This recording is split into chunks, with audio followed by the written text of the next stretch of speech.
আমার বাবা প্রথমে হিন্দু ছিল, তারপর তিনি মুসলিম হয়েছেন। তা আমার জানার আগ্রহ, আমার বাবা কেন হিন্দু ধর্ম ত্যাগ করে দিয়ে তিনি ইসলাম গ্রহণ করলেন, এই জানার আগ্রহ নিয়ে সত্য অনুসরণ করতে আপনার কাছে আমি এসেছি, যদি একটু সময় দিতেন। উনি এই কথা শুনেছে, বাবা তাই নাকি? আচ্ছা জি হ্যাঁ। বলছে আসে ভেতরে নিয়েছে, মন্দিরের উপরে উঠতে বললো। আচ্ছা না, উপরে আর যাচ্ছে না, এই মন্দিরে যে ধাপি আছে ধাপিতে বসি, অনেক লম্বা ধাপি, তারপরে মন্দিরগুলো হয় অনেক লম্বা। তো আমি মোটামুটি ওই ধাপিতে এসে বসলাম। তারপর পরপর ধাপি বোঝেন না ভাই, সিঁড়ি সিঁড়ি বোঝেন তো নাকি? তো ওইখানে বসেছি আমরা দুজন, মন্দিরের একদম ইসেই। পরপর 3 দিন গিয়েছিলাম তারপরে ওনার কাছে, ও পণ্ডিতের কাছে, ওকে দাওয়াত দেব ইসলামের। তো 3 দিনের মধ্যে আজকে যে মন্ত্রটা প্রথমে পাঠ করেছি, ওই মন্ত্র অংশ নিয়ে আলোচনা করছিলাম। আমি পণ্ডিতজিকে বললাম, পণ্ডিতজি আমার পিসিমা এখনো তারা হিন্দু, আমার বাবা জ্যাঠা জেঠি যা আছে সবাই এখনো হিন্দু। আমি এটা মিথ্যা কথা বলেছি এমনটা নয়, ভাবেন না যেন যে ওনার সঙ্গে কথা বলার জন্য মিথ্যা কথা বলেছি। আসলেই আমরা হচ্ছে ফার্স্ট জেনারেশন মুসলিম, প্রথম আমরাই। আমার আব্বার 4 ভাই 3 বোন সব এখনো হিন্দু, সবাই। তো আমি তখন বললাম যে ঠাকুর সে পিসিমা যখন মাঝে মধ্যে বাড়িতে আসে, তো একটা কথা প্রায় বলে যে আপনাদের নাকি একটা অবতার আসবে শত্রুকে ধ্বংস করতে, কথা কি ঠিক? উনি তখন বলছে, বাবা হ্যাঁ হ্যাঁ অবশ্যই ঠিক কথা, ঠিক একজন অবতার আসবে। আচ্ছা নাম কি তার? উনি বলছেন যে ওই অবতার নাম হচ্ছে কল্কি অবতার। আচ্ছা কল্কি অবতার, আচ্ছা ঠাকুর সে কবে আসবে? বলছে বাবা এখনো অনেক পরে আসবে, কলিযুগের শেষে আসবে। কলিযুগ 4,32,000 বছর, অনেক পরে আসবে। আমি তখন বললাম যে ঠাকুর মশাই কল্কি অবতার যদি চলেই আসে, পৃথিবীতে ধরুন এখন যদি কল্কি অবতার চলে আসে, প্রায় 750 থেকে 800 কোটি মানুষ, প্রায় 800 কোটি মানুষের মধ্যে কল্কি অবতার কিভাবে চিনবেন আপনি যেটা আপনাদের অবতার? বলছে বাবা শাস্ত্রে অনেক কথা লেখা আছে, তাকে আমরা চিনতে পারবো, অবশ্যই চিনতে পারবো। মানে আমি তাকে বারবার প্রশ্ন এই জন্য করছি, উনি যদি উত্তর দিয়ে দেন আমার আলোচনা করে দিবে, আমাদের সহজ হয়ে যাবে। আমি তখন তারপরে বললাম যে ঠাকুর মশাই এই 800 কোটি মানুষের মধ্যে বুঝবেন কিভাবে? বলছে বাবা শাস্ত্রের ঠাকুর মশাই তাই, SWRD সোর্ড, তরবারি থাকবে, খংরা, আর তিনি আসবেন উট অথবা ঘোড়ার পিঠে চড়ে। আমি তখন বললাম যে ঠাকুর মশাই তাই। আচ্ছা কেন আসবেন? বলছে শত্রুকে ধ্বংস করতে। আমি তখন একটু মাথা নিচু করে বললাম, ঠাকুর মশাই মানে কেমন যেন একটা লাগছে। যে কেমন লাগছে? তো উনি তখন বলছি যে আপনি বললেন যে কল্কি অবতার আসবে দুনিয়ার শত্রুকে ধ্বংস করতে, মেনে নিলাম। কিভাবে ধ্বংস করবেন? হাতে থাকবে তরবারি। তো আজকে কি তরবারির যুগ? বলেন আজ তরবারির যুগ? বলছেন এখনো আসেনি, আসবে ভবিষ্যৎ। তো ভবিষ্যৎ এখন তো এমন এমন মিসাইল উঠেছে, আরে সর্বনাশ, এমন এমন মিসাইল উঠেছে 50 কিলোমিটার দূর থেকে যদি এখানে সুইচটি বাজায় মিসাইল মেরে একটা দেশকে উড়িয়ে দিবে। তো আপনার যদি কল্কি অবতার তরবারি নিয়ে ঠং ঠং ঠং ঠং করতে করতে চলে আসে, আর শত্রুপক্ষের কাছে যদি মিসাইল থাকে, তো একটা সুইচ মারলে কল্কি অবতার কত দূর যাবে? ও ধ্বংস করবে কি? আচ্ছা এটা তো যুগের সঙ্গে যাচ্ছে না, তরবারির যুগ নাকি এখন? আমি তখন বলছি তাহলে কি ধর্মগত ভুল আছে? যে না না না বাবা, ধর্মগত ভুল থাকতে পারে না। আমি তাহলে মানে আমরা বুঝতে ভুল করছি তাই না? বলছে না তুমি ঠিকই বলছো, আমরা বুঝতে পারছি না। ভাই কেউ স্বীকার করে ধর্মগত ভুল আছে? বলছে আমরা বুঝতে তারা ভুল করছি। আমি বললাম যে আপনি বললেন যে উট বা ঘোড়া এই জাতের কিছু উপরে চেপে কল্কি অবতার আসবে, তাই তো এখন কি উটের যুগ, ঘোড়ার যুগ ঠকম ঠকম ঠকম করে যাবে? আর গোটা বিশ্ব জগতে এখন এমন এমন রকেট বের হয়েছে, মাত্র 2.5 ঘন্টা গোটা বিশ্ব জগৎকে ভ্রমণ করে ফেলে। তো এই গোটা বিশ্বের যদি সন্ত্রাসীকে দমন করতে কল্কি অবতার আসে, তাহলে এই ঘোড়া দিয়ে কাজ হবে? আপনি ঘোড়া নিয়ে যাবেন না ট্রেন দিয়ে উড়ে দিয়ে চলে যাবে? তো এটা তো যুগের সঙ্গে যায় না। এই ভবিষ্যৎবাণীগুলো দেখে মনে হচ্ছে যে এটা খুবই প্রথম ভবিষ্যৎবাণী। আপনি বলছেন কল্কি অবতার আসবে, কিন্তু এগুলো তো যুগের সঙ্গে যায় না। উনি তো বলছে দেখুন বাবা আসলে এই শাস্ত্রীয় বাক্যগুলোকে এই ওপর উপর দেখলে হবে না, অনেক গভীরে প্রবেশ করতে হবে। ওই যে রবিশঙ্কর ডাক্তার জাকির নাকি বলছিল না, 2.5 শের প্রেমকে পরে সে পণ্ডিত হো। ডক্টর জাকির নায়েক সাহেব তিনি অনেক কথা বলেছেন, ওই যে বারবার ঘুরে ফিরে একই কথা, ওই ধরনেরই কথা। অনেক গভীরে প্রবেশ করতে হবে। ঠাকুর মশাই এই মন্ত্রের আমার কাছে একটা ব্যাখ্যা আছে, যদি শুনতে চান অভয় দেন তাহলে বলতে পারি। উনি তো বলছে বাবা কি ব্যাখ্যা তুমি বলো তাহলে। আচ্ছা আপনি বলছেন কল্কি অবতার আসবে ভবিষ্যতে, আর আমার মনে হচ্ছে আপনাদের এই কল্কি অবতার অলরেডি চলে এসেছে। চলে এসেছে মানে কে সে ব্যক্তি? আচ্ছা আমাদের নবী মুহাম্মদ রাসূলুল্লাহ সাল্লাল্লাহু আলাইহি সাল্লাম, বুঝলেন, তোমাদের নবী আমাদের অবতার হতে যাবে কেন? আমি বলছি আমাদের নবী তিনি তরবারি দিয়ে যুদ্ধ করেছেন জীবনে 25 খানা করেছে, কি করেন কথা বলেন? 25 খানা যুদ্ধ করেছে 25 তরবারি দিয়ে।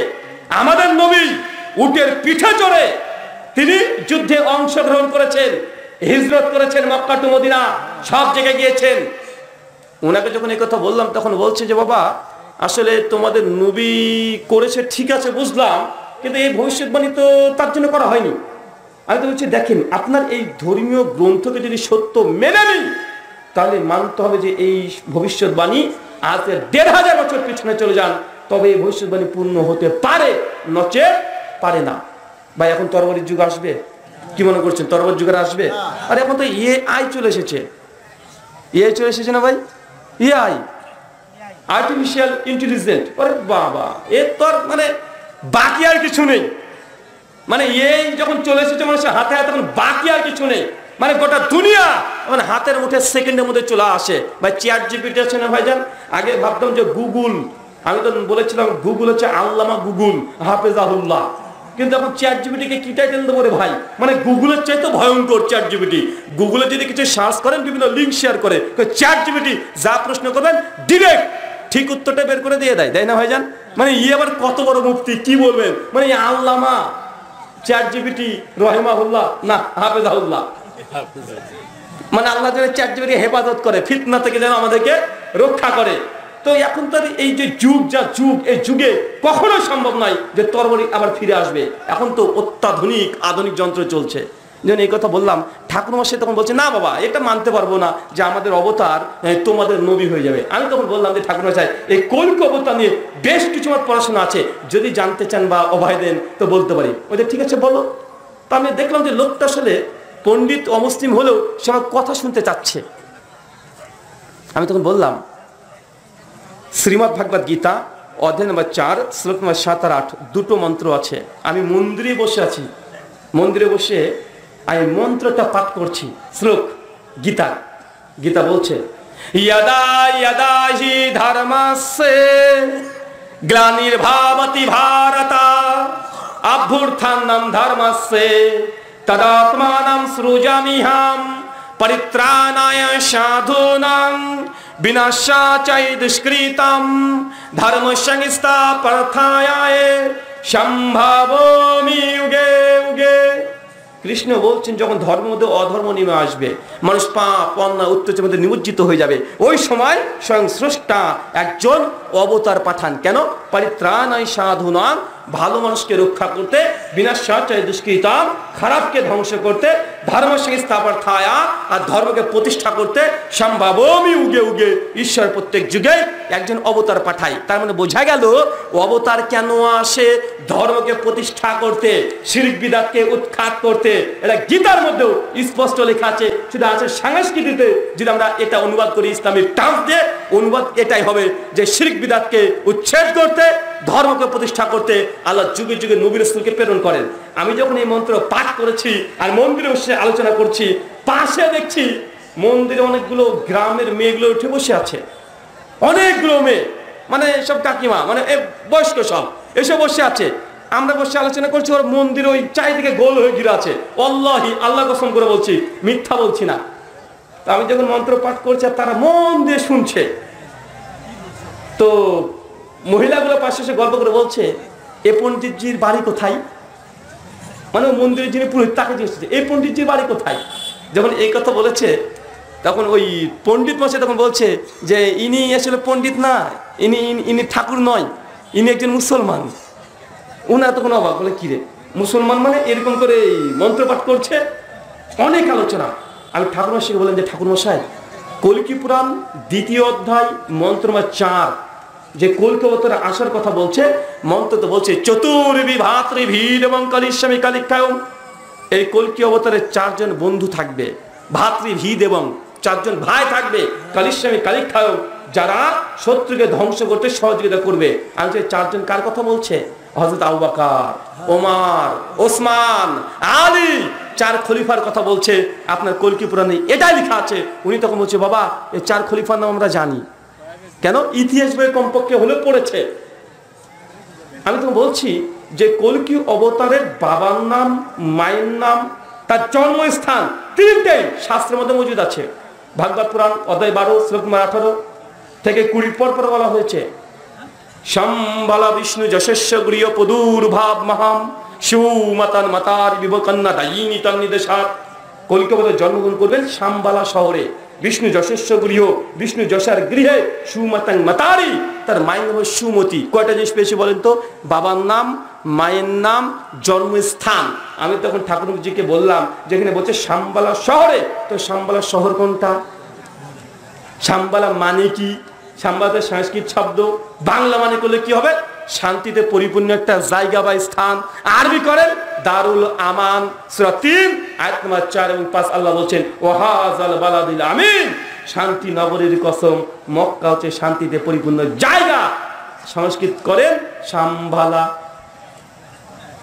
বিষ্ণু যশস্য গৃহ, তার বাবার নাম হয় বিষ্ণু যশা। বিষ্ণু যশা মানে বিষ্ণু মানে ঈশ্বর, যশা হচ্ছে ইয়াস থেকে মানে দাস, মানে ঈশ্বরের দাসের ঘরে তার জন্মগ্রহণ হবে। আমাদের নবীর পিতার নাম কি বলেন তো চিৎকার মেরে? আব্দুল্লাহ। আব্দুল্লাহ মানে আল্লাহর গোলাম, আল্লাহর দাস। সংস্কৃত বলছে বিষ্ণু যশা, আরবি করেন আব্দুল্লাহ। আমি যখন এই কথা বলেছি ঠাকুর মশাই দেখছি উনি আর কোনো কথা বলছেন না। আরে ঠাকুর মশাই আপনার কি মনে হচ্ছে এই যে ভবিষ্যৎবাণীর শাস্ত্রে বলছে প্রত্যেকটা ভবিষ্যৎবাণী তো আমাদের নবীর সঙ্গে মিলে যায়? উনি তখন বলছেন যে বাবা তোমার কথা যুক্তি আছে।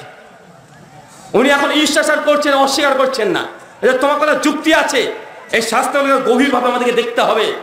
তারপরে বলছে বাবার নাম হলো, মায়ের নাম বলছে সুমাতান মাতারি বিভোগ, তার মায়ের নাম সুমতি। সুমতি মানে শান্তিময়, অচঞ্চল। ভাই বলেন তো আমাদের নবীর মায়ের নাম কি ছিল? আমিনা। বাংলা মানে শান্তিময়, অচঞ্চল। দেখেন বাবার নাম বিষ্ণু যশা, আরবি আব্দুল্লাহ, মায়ের নাম সুমতি, আরবি আমিনা, জন্মস্থান শাম্বালা, আরবি দারুল আমান মক্কা। তিনটে মিলে গিয়েছে কি যায় নাই?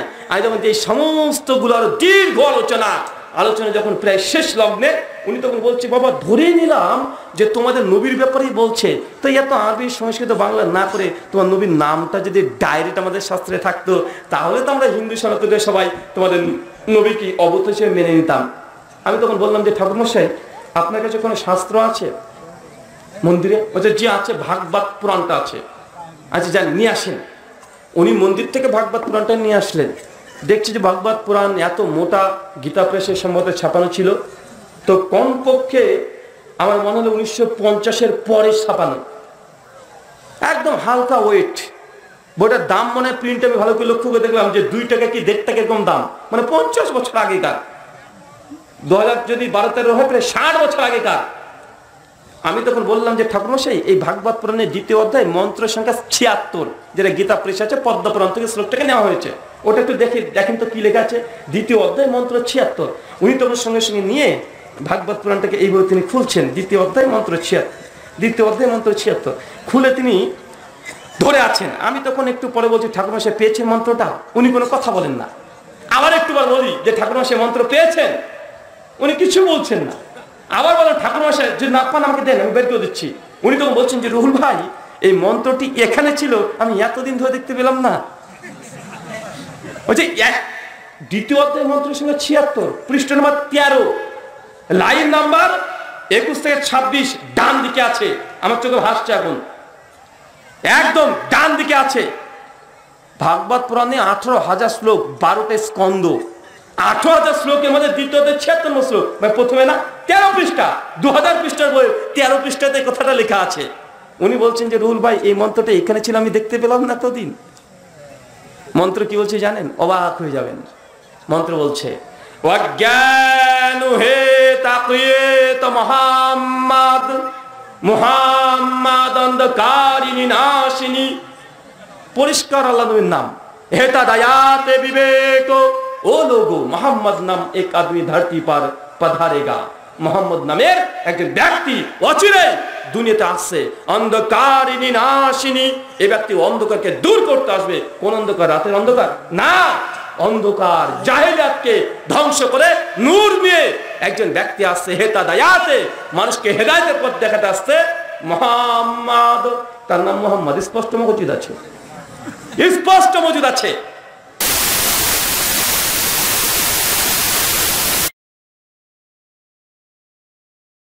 আমারও দাওয়াতের জজবা বেড়ে গেছে, আমিও চাচ্ছি যে আরো বলি উনাকে। আমি তো ভবিষ্য প্রান্ত থেকে এটা দেখাচ্ছি, লিঙ্গচ্ছেদ শিকাহী নামাসুস্তি ধার নিষেধ উশাকা উচ্চলাপি সার্বভৌক্ষী ভবিষ্যতে যেন মামা। এই ব্যক্তি থাকবে লিঙ্গচ্ছেদন করা, বাংলা বলবো নাকি শিকাহী নামা, তার পেছনে জল টিকা থাকবে না।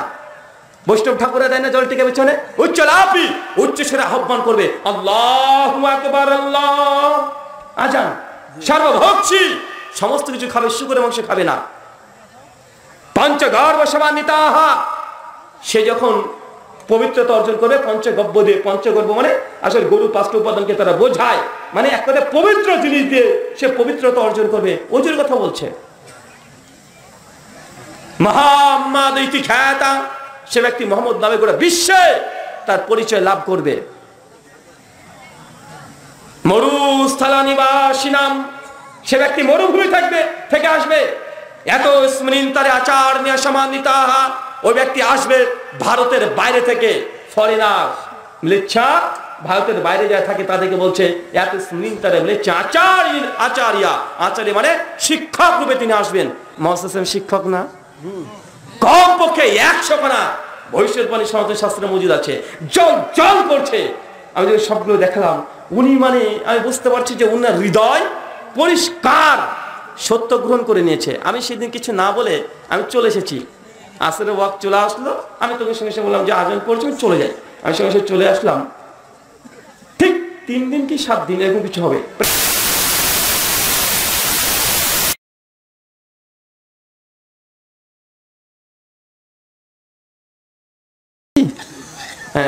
কেমন আছেন, ভালো আছেন? উনি তখন বলছে রুহুল আমিন ভাই, মানে আমার কোনো কথায় আপনি আঘাত পেয়েছেন বা আপনার প্রতিবেশীকে কিছু বলেছে, কেউ খারাপ মনে করেছে? যদি আমার কোনো কথা যদি অনুভূতিতে আঘাত পেয়ে থাকেন আমাকে ক্ষমা করবেন, আমি আপনাকে আঘাত দিতে চাইনি। উনি তো বলছেন আসলে তা নয়, আসলে তুমি যখন তোমাদের ইসলাম ধর্ম সম্পর্কে আমাকে বলো তখন আমার মনে হয় যে তোমার ধর্মটাই ঠিক, আর আমি যখন ভক্তি করি আমার তখন আমার মন লাগে না, মানে ইখলাস চলে যায়, মানে আমাদের ভাষায় ইখলাস চলে যায়, মানে আমাদের আমার কোনো নিষ্ঠা থাকে না। আমি তখন বুঝতে পারলাম যে তার হৃদয় অন্তত পক্ষে স্বীকার করে নিয়েছে। আর বলছে তুমি আর মন্দিরে এসো না। আমি বলছি যে ঠাকুর বলছে ঠিক আছে, কোনো সমস্যা নেই, আমার দায়িত্ব তো এটাই ছিল, সত্য পৌঁছে দেওয়া। ফাযাক্কির ইন্নামা আনতা মুযাক্কির লাস্তা আলাইহিম বিমুসাইতির, হে নবী আপনার কাজ সত্য দাওয়াত পৌঁছে দেওয়া। 10 20 এবং 21 নম্বর আয়াত। তবে ঠাকুর মশাই বললেন ঠাকুর মশাই আপনাকে আমার সত্য দাওয়াতগুলো পৌঁছে দেওয়ার দায়িত্ব ছিল, আমি পৌঁছে দিয়েছি। জবরদস্তি করে ধর্ম গ্রহণ করতে হবে এটা ইসলাম আমাদেরকে বাধ্য করেনি। জবরদস্তি করে কেউ যদি কাউকে মুসলমান করে ফেলে এটা ইসলামে হারাম। লা ইকরাহা ফিদ্দীন, দিন ইসলামে কোনো জবরদস্তি নেই। সূরা বাকারা আয়াত নম্বর 256, লাকুম দীনুকুম ওয়ালিয়া দীন, তুমি তোমার কর্মফল পেয়ে যাবে, আমি আমার কর্মফল আমি পেয়ে যাব। সূরা কাফিরুন আয়াত নম্বর 6 এবং 7। অতএব আমার দায়িত্ব শেষ, আপনার যা মন চাই আপনি তাই করতে পারেন। কুলিল হাক্কু মির রাব্বিকুম ফামান শাআ ফালইউমিন, সত্য রবের পক্ষ থেকে আসে, যার ইচ্ছা গ্রহণ করবে সফল কাম, গ্রহণ করবেন না আপনি পরে পরে ক্ষতিগ্রস্ত হবেন। উনি তখন বলছেন ঠিক আছে বাবা, তাই বলে তিনি ফোনটা রেখে দিলেন। তারপরে মোটামুটি মানে 2-3 বছর তার সঙ্গে আমার রাস্তায় দেখা হতো, মানে একই রাস্তায় যাওয়া আসা, যেতাম ঠাকুরমশাইকে দেখালো, দূর থেকে বলতেন ঠাকুরমশাই কেমন আছেন, আর উনি বলতেন হ্যাঁ হরে কৃষ্ণা। এই হরে কৃষ্ণ বলে হাত থেকে উঁচু করে দিল, আমি একবার হাত থেকে উঁচু করে দিলাম, উনি চলে গেলেন, আমি চলে গেলাম, আর পরে আর কোনো কথা হয়নি। ইদানিং আর দেখতে পাই না, সমাজের মন্দিরে মনে তিনি দায়িত্বশীল অনুযায়ী চলে গেছেন। তো আমি এই আলোচনা থেকে তাকে যেটা বোঝানোর চেষ্টা করেছিলাম, জান্নাত যদি কোনো সনাতনী হিন্দুরা যদি যেতে চায় নবীর আনুগত্য ছাড়া জান্নাত যেতে পারবে না। কেন বলেন তো? আমরা যেমন বিশ্বাস করি 1,24,000, যদিও সনদের দুর্বলতা আছে, মিশকাত 5337 নম্বর হাদিস, শেখ আলমানি হাসান বলেছেন, কিন্তু হাদিস মান আসলে যাই শেখ শোয়েব আদনাউদ, ইমাম হাজার আসকানি, ইমাম জাউজি সব হাদিসকে দুর্বল বলেছে। তারপরও যে ধরে নিই 1,24,000 নবীর রাসূল আমরা বিশ্বাস করি না ভাইজান? করি। হিন্দুরা বিশ্বাস করে 10 জন অবতার। কয়জন অবতার? 10 জন অবতার। সর্বশেষ অবতারের নাম কি? কল্কি। একে যদি আনুগত্য না করেন আপনি জান্নাত যেতে পারবেন না, এটা হিন্দুদের বিশ্বাস, তাদের থিওলজি। তো আমি যেটা দেখি তাদের মানে শাস্ত্রগুলো পড়ে যে এই ব্যক্তি অন্য কেউ নায়িকা মুহাম্মদ রাসূলুল্লাহ সাল্লাল্লাহু আলাইহি ওয়াসাল্লামের কথাই বলেছে। তো হিন্দুরা যদি জান্নাত যেতে চায়, স্বর্গ যেতে চায়, মোক্ষ বৈকুণ্ঠ ধামে যদি যেতে চায়, কার আনুগত্য করতে হবে? কার বলেন? একজন ব্যক্তি মুহাম্মদ সাল্লাল্লাহু আলাইহি ওয়াসাল্লাম, তার আনুগত্য ছাড়া কোনো অমুসলিম জান্নাত যেতে পারবে না। বাইবেলের কথা কোনো বাদই দিলাম, ইহুদি ধর্মগ্রন্থ আলহামদুলিল্লাহ, আমার একটা ডিবেট আছে, ইউটিউবে চলে যাবেন, বাংলাতে লিখবেন brother Rahul Hossain versus Partha Das Gupta, debate মুসলিম বনাম খ্রিস্টান, মোহাম্মদ সাল্লাল্লাহু ভবিষ্যৎবাণী। একটা 3 ঘন্টার ডিবেট আছেন খ্রিস্টান পণ্ডিতের সঙ্গে। কে কে দেখেছেন একটু হাত তোলেন তো দেখি। দেখেছেন না? মাশাআল্লাহ। দেখবেন ওই খ্রিস্টান ও দাবি করেছিল যে আল্লাহর নবীর ভবিষ্যৎবাণী তাদের বাইবেলে নাকি নাই। আমি বলেছিলাম আছে, এই জন্য বাইবেলের যে মূল ভাষা, কুই ভাষা বলেন তো ভাইজান? কি ভাষা? হিব্রু। আমি হিব্রু সে সময় জানতাম না, তো যখন ডিবেট হবে তখন আল্লাহর নবীর যে ভবিষ্যৎবাণী হিব্রু বাইবেল আছে, ইংলিশ বাইবেলে খুঁজলে আপনি সেভাবে পাবেন না। কেন? ইংলিশে ট্রান্সলেশন করে ফেলেছে। আমি ওই শেখার জন্য, মানে ডিবেটের জন্য আমি হিব্রু ভাষা প্রায় 2.5 থেকে 3 মাস ধরে আমি চর্চা করে অন্তত রিডিং পড়া শিখেছিলাম, যে হিব্রু যে আল্লাহর নবীর ভবিষ্যৎবাণী আমি হিব্রু বাইবেল থেকে বের করে দেখাতে পারি। সেই সময় 39,000 টাকা খরচ করে লন্ডন থেকে হিব্রু মূল টেক্সট হিব্রু বাইবেল থেকে কিনে এনেছিলাম, একটা বই 39,000। Song of Solomon chapter 5 verse 16। Hebrew তো আল্লাহ নবীর নামটা স্পষ্ট মজুদ আছে, হিক্কো মামতাকিম ও খুল্লু মুহাম্মাদিম জেহদুদি ওয়া জেহরাই বেনাত ইরুশালিম। হিক্কো মামতাকিম ও কুল্লু মুহাম্মাদিম জেহদুদি ওয়া জেহরাই বেনাত ইরুশালিম। হে বনি ইসরাইল, তোমরা শোনো, ওয়াচির একজন ব্যক্তি আসছে, সে অনেক মিষ্টি ভাষী, তার নাম মুহাম্মাদিন, তার নাম মুহাম্মদ। স্পষ্ট হিব্রু বাইবেলে লেখা আছে। এখনো দেখবেন দীর্ঘ 3 ঘন্টার আলোচনা খ্রিস্টানদের গির্জাতে গিয়ে, ওটা তাদের গির্জাতে, এটা যেমন হিন্দুদের মন্দিরে, আর এটা ডাইরেক্ট তাদের গির্জার মধ্যে 3 ঘন্টা আলোচনা ডিবেট করে প্রমাণ করা হয়েছে যে বাইবেলের মধ্যে মোহাম্মদ সাল্লাল্লাহু আলাইহি ওয়াসাল্লাম মানুষ হলেই তাকে আনুগত্য করতে হবে একজন ব্যক্তি, তার নাম মুহাম্মদ সাল্লাল্লাহু আলাইহি ওয়াসাল্লাম। সম্মানিত সুধী, গোটা বিশ্ব জগতে অনুসরণ বা অনুকরণ করার মতো অনেক মানুষ আছে, আছে না ভাইজান? অনেক মানুষ আছে। একজন হিন্দু পণ্ডিতকে জিজ্ঞাসা করেন জান্নাত কিভাবে যাবেন, বলে শ্রীকৃষ্ণ বা রামচন্দ্র এদের আনুগত্য অনুসরণ করি। যারা খ্রিস্ট ধর্মের অনুসারী তাদেরকে জিজ্ঞাসা করেন যে স্বর্গ বা জান্নাত যাওয়ার মাধ্যম কি, তারা বলবে যে জিজাস ক্রাইস্ট, তার আনুগত্য তার অনুসরণের মধ্যেই স্বর্গ পাওয়া যায়, জান্নাত পাওয়া যায়। যে কোনো মানুষ যে ধর্মে মানুষ না কেন, একটা আদর্শবান ব্যক্তিকে তারা আনুগত্য অনুকরণ করেই তারা স্বর্গে যাওয়ার চেষ্টা করে। কিন্তু আমাদের দাবি, যে যাই বলুক না কেন, পৃথিবীর 4,500 ধর্ম আছে, সমস্ত ধর্মের সার কথা যদি বলতে হয় একটাই কথা, আমাদের মুসলিমদের যে দাবি মুহাম্মদ সাল্লাল্লাহু আলাইহি ওয়াসাল্লামের আনুগত্য আদর্শে জান্নাত, এটাই বাস্তব কথা, এর বিকল্প কোনো রাস্তা নেই। মানুষ অনেক রাস্তা খুঁজেছে জান্নাত যাওয়ার জন্য। দেখবেন অনেক ন্যাংটা পীর থাকে, ন্যাংটা পীর দেখেন নাই ভাইজান? অনেক মানুষ মনে করে যে ন্যাংটা পীরকে যদি খুশি করতে পারি, তাকে যদি হাদিয়া তৌফা দিতে পারি, আর আমাদের ন্যাংটা পীর যদি খুশি হয়ে যায়, তাহলে ওর কাছে বায়াত করলে আমাকে জান্নাত নিয়ে যাবে, এমন আকীদা বিশ্বাস আছে না নাই? অনেক মানুষ জান্নাত যাওয়ার জন্য মনে করে যে না, আমি তো মুসলমান, ঠিক আছে, তো জান্নাত যাওয়ার জন্য শুধু মুসলমান হওয়াটাই যথেষ্ট নয়, যে কোনো একটা পীরের কাছে বায়াত হতে হবে। এই জন্য তো বাংলার বুকে অনেক বক্তারা আলোচনা করে চিৎকার দিয়ে বলে, একদম চিৎকার মেরে বলে, যার পীর নেই তার পীর শয়তান, পীর ধরা ফরজ, যার পীর নেই সে জাহান্নামে যাবে, জান্নাত যেতে পারবে না। ভাই এমন আলোচনা আছে না নাই? তার মানে মানুষ মনে করছে যে শুধু ইসলাম এবং প্রফেট মুহাম্মদ সাল্লাল্লাহু আলাইহি ওয়াসাল্লামের আনুগত্যটাই যথেষ্ট নয়, এই আনুগত্যর বাইরেও অনেক পীর সাহেব আছে যারা মানুষকে জান্নাত নিয়ে যেতে পারে। হতে পারে সেটা ন্যাংটা বাবা বা অন্য কোনো বাবা হতে পারে, তো তারপরে মানুষ জান্নাত যাওয়ার জন্য তাদেরকে অনুকরণ করে থাকে। খ্রিস্টানদের মধ্যেও এমনই আছে, হিন্দুদের মধ্যে এমন আছে। তো অন্য অন্য ধর্মের সঙ্গে ইসলামের মৌলিক পার্থক্য কি আপনাকে বুঝতে হবে। আমরা আনুগত্য মানে কি বুঝি, হয়তো রাসূলের অনুসরণ মানে কি বুঝি? আমরা রাসূলের অনুসরণ মানে বুঝি 12ই রবিউল আউয়াল আসলেই চিৎকার মেরে আমাদেরকে বলতে হবে নবীজির আগমন, শুভেচ্ছা, স্বাগতম, নবীর জন্মদিবস পালন করতে হবে, ঈদে মিলাদুন নবী পালন করতে হবে। ভাই আমরা এগুলোই তো মনে করি, তাই না ভাইজান? অধিকাংশ বাংলাদেশি বলেন আর ভারত উপমহাদেশের মানুষগুলো মনে করে নবীকে ভালোবাসলেই জান্নাত পাওয়া যায়। ভাই এমন বিশ্বাস আছে না নাই যে নবীকে ভালোবাসলেই আনুগত্য করার কোনো মূল্য তাদের কাছে গুরুত্ব নেই। শুধু মনে করে নবীকে ভালোবাসবো, আমি জান্নাত আমার জন্য যথেষ্ট হয়ে যাবে। অথচ ইসলামী শিক্ষা এমনটা নয়। ইসলামী শিক্ষা হচ্ছে এইটা। আল্লাহ সুবহানাহু ওয়া তাআলা কোরআনুল কারীমে বলছেন, ইয়া আইয়ুহাল্লাযীনা আমানু, হে বিশ্বাসীগণ, আতিউল্লাহ, আল্লাহর আনুগত্য করো, ওয়াতি রাসূল, রাসূলের অনুসরণ করো, ওয়ালা তুবতিলু আমালাকুম, অন্যথায় তোমাদের আমলগুলোকে বাতিল করো না। সূরা মুহাম্মদ আয়াত নাম্বার 33। কোরআনের এই একটা আয়াত থেকেই প্রমাণ হয় নবীজিকে শুধু ভালোবাসা নয়, বরং তার আনুগত্য অনুসরণ করার নামই করার পথ যদি করতে পারেন তবে আপনি জান্নাত যেতে পারবেন, নচেত যেতে পারবেন না। এই আলোচনা অনেক শুনেছেন। আর কোরআনের একটা আয়াত দিয়েই মুসলিমদেরকে বোঝানো সম্ভব। মুসলিমরা মানতে বাধ্য, কিন্তু যদি অমুসলিম হয়? আমরা মুসলিম গোটা বিশ্বে যেতে কত কোটি আছি? কথা বলেন। গোটা বিশ্বে যেতে মুসলিম কতগুলো আছি আমরা? 180 কোটি। গোটা বিশ্ব জগতে মুসলিমের সংখ্যা 180 কোটি। আর মানুষের সংখ্যা কত কোটি? 800 কোটি। 800 কোটি। আর গোটা বিশ্বে যে ধর্মের সংখ্যা কত? 4,500। তার মানে বুঝতে পারছেন যে এতগুলো ধর্ম, সবাই নিজে নিজে দাবি করে যে আমরা এই হকের উপরে আছি, আমাদের ধর্মটাই সঠিক, মানুষ দাবি করছে।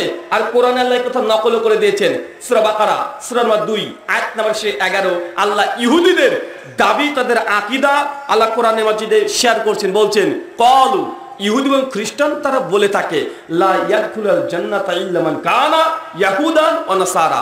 ইহুদি এবং খ্রিস্টান তারা বলে এই দুনিয়াতে 800 কোটি মানুষের কেউ জান্নাত যাবে না, কেউ যাবে না, শুধুমাত্র আমরা ইহুদি এবং খ্রিস্টান ছাড়া। কাদের দাবি? কথা বলেন। ইহুদিদের দাবি। তারা বলছে, কোরআন আল্লাহ নকল করে দিচ্ছে যে দুনিয়ার কোনো মানুষ স্বর্গে যেতে পারবে না, জান্নাত যেতে পারবে না। এই কথা আল্লাহ কোরআনে নকল করে দিলেন। আর আল্লাহ তারপরে আল্লাহ নবীকে আয়াতের শেষ অংশে জবাব দিয়ে বলছে, তিলকা আমানিয়াহুম, হে নবী আপনি তাদেরকে বলে দেন, এটা তাদের ভ্রান্ত আশা, ভুল একটা ধারণা নিয়ে তারা পৃথিবীতে এই দাবিগুলো করছে। কুল, হে নবী তাদেরকে বলে দেন, হাতু বুরহানাকুম ইন কুনতুম সাদিকিন, যদি তোমরা তোমাদের দাবিতে সত্যবাদী হয়ে থাকো তাহলে প্রমাণ পেশ করো যে তোমরাই জান্নাত যাবে। মানে ইহুদিদের দাবি তারাই জান্নাত যাবে, দুনিয়ার কোনো মানুষ জান্নাত যেতে পারবে না। একই কথা গীতাতে আছে। শ্রীমদ্ ভাগবত গীতা অধ্যায় নাম্বার 7 শ্লোক নম্বর 14 এবং 15, দুটো শ্লোক শ্রীকৃষ্ণ বলছে। কি বলছে দেখেন, দেবী হিয়েসা গুণামায়ী মায়া মায়া দুরাত্তয়াঃ মামেব প্রপদ্যন্তে মায়ামেতং তরন্তিতে নমং দুষ্কৃতিনং মূঢ়াঃ প্রপদ্যন্তে নরাধমাঃ মায়া প্রভূত জ্ঞানাঃ অসুরং ভাবায় স্মৃতাঃ। কি বুঝলেন? আমি তো আপনার এলাকায় নতুন নয়, সম্ভাব্য 4 বছর আগে একবার এসেছিলাম, তাই না ভাইজান? 2020 না 21-এ? 2020-21 মানে সময় করোনার পরে এসেছিলাম। করোনার পরে হচ্ছে না ভাইজান? করোনার মধ্যে। আচ্ছা, ওই সময় তো এসেছি, মনে পড়ছে। অনেকজনের সঙ্গে পরিচয় আছে, ফেস দেখে বোঝা যাচ্ছে। তো আমি তো আসলে যখন প্রোগ্রাম কে কখন নেয় এটা আমি বুঝি না। আমাদের আবু আসি ভাই আছে, উনি প্রোগ্রামগুলো সেট করেন। যখন বাংলাদেশে আসি খাতা দেখি, দেখার পরে যখন প্রবেশ করি তখন বুঝতে পারি যে এই এলাকায় এসেছি কি আসিনি, কারণ তাদের আমার সঙ্গে তো কমিটির সরাসরি কথা বলা সম্ভব হয় না। এই শ্লোকে শ্রীকৃষ্ণের দাবি, শ্রীকৃষ্ণ বলছেন যিনি তাকে ভগবান হিসেবে বিশ্বাস করে না,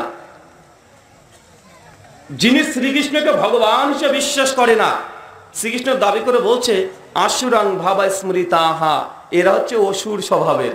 মানে আমরা মুসলমানরা শ্রীকৃষ্ণকে ভগবান বিশ্বাস করি না, পরোক্ষভাবে আমাদেরকে কি বলছে? অসুর। নারাধামাঃ, এরা মানুষের মধ্যে সবচেয়ে নিকৃষ্ট, আমাদেরকে এই কথা বলছে। এই জন্য আমি বলেছিলাম কোরআনুল কারীমে আল্লাহ সুবহানাহু ওয়া তাআলা মুশরিকদের প্রসঙ্গে বলেছিল শাররুল বারিয়া, এটা হচ্ছে সৃষ্টির নিকৃষ্ট। অনেক নাস্তিক অভিযোগ করে বলে যে কেন মুশরিক যারা মূর্তি পূজা করে তাদেরকে বলা হয় শাররুল বারিয়া, সৃষ্টি নিকৃষ্ট। আমি তাদেরকে বলেছিলাম একটা পর্যায়ে, ভাইজান তাদেরই ধর্মগ্রন্থে লেখা আছে যে শ্রীকৃষ্ণকে বিশ্বাস করে না তারা হচ্ছে সৃষ্টি নিকৃষ্ট। তো গীতা একই কথা বলছে, তো কোরআনের উপরে বারবার অভিযোগ করে কি করে না? কথা বলেন। কোরআনের উপরে অভিযোগ করে, কিন্তু গীতার উপরে কোন নাস্তিককে দেখবেন না যে তারা অভিযোগ করছে। শ্রীকৃষ্ণর দাবি তার আনুগত্য করতে হবে, নচেত স্বর্গ যাওয়া যাবে না। ইহুদি খ্রিস্টান তারাও বলছে যে তাদের ইহুদি এবং খ্রিস্টান ধর্ম না মানলে জান্নাত যাওয়া যাবে না। আমরা মুসলমানরা দাবি করছি মুহাম্মদ রাসূলুল্লাহ সাল্লাল্লাহু আলাইহি সাল্লামের আনুগত্য না করলে কোনো ব্যক্তি জান্নাত যাবে না। দাবি তো সবাই করছে, এখন কোনটা সঠিক এটা আমাদেরকে বের করতে হবে কি হবে না? কারণ এটা তোমার বাবার সম্পত্তি না যে 4 কাঠা কেউ আমাকে জোর করে নিয়ে নিল আমি ঝামেলা করব না, এমনটা তো নয়। এটা দুনিয়ার কোনো জিনিস তো নয়। এটা মৃত্যু প্রত্যেক মানুষের হবে, আর মৃত্যুর পর আমাদেরকে পুনরুত্থিত হতে হবে। এখন আমরা যদি সত্যি মুসলিমরা ভুলের মধ্যে থাকি, যদি কেউ অভিযোগ করে, তো আমাদেরকে আমাদের সত্যতা, ইসলামের যে সত্য, এটা প্রমাণ করতে হবে কি হবে না? হবে কি হবে না? গোটা বিশ্ব জগতে আজকে ইসলাম ধর্মের উপরে মুহাম্মদ সাল্লাল্লাহু আলাইহি ওয়াসাল্লামের বিরুদ্ধে যত সমালোচনা করা হয়, পৃথিবীর এমন কোনো ধর্ম নাই যে সেই ধর্ম প্রসঙ্গে এত সমালোচনা করা হয়। আজ পর্যন্ত দেখেছেন? একজনও দেখবেন না। সবার টার্গেট একটাই, মুসলিম। আছে না নাই? আছে না নাই? দেন ইহুদিরা মুসলিমদেরকে টার্গেট, খ্রিস্টানরা মুসলিমদের টার্গেট, নাস্তিকরা মুসলিমদেরকে টার্গেট, ফেমিনিজম মুসলিম, যা বলবেন সবার একটাই টার্গেট, মুসলিমদেরকে। কেন? কারণ তারা খুব ভালোভাবে জানে ইসলাম এমন একটা ধর্ম যে ধর্মটা নিজে নিজে চলতে পারে, কারণ সাহায্য লাগে না। কারণ সাহায্য লাগে? কারণ সাহায্য লাগে। ইসলামের সত্যতা শুধু জাস্ট একটা প্রমাণ আপনাকে দেব, এখান থেকে আপনাকে বুঝতে হবে। কোরআন হাদিসের কথা অনেক শুনেছেন, গত বছর আলোচনা করে গেছি। শেখ সম্ভবত আলোচনা করেছেন আফজাল হোসেন, কিন্তু শেখ আব্দুর রাজ্জাক বিন ইউসুফ হাফিজাহুল্লাহর মতো মানে একদম কথা বলেন কোরআন হাদিস দিয়ে একসঙ্গে 1 ঘন্টা আলোচনা করলে কমপক্ষে না হলেও শরীয়তের অর্ধেক বিষয় সব বলে দিয়ে চলে যান। আর কিছু বাকি আছে শোনার কথা বলেন? কিছু আছে? নেই।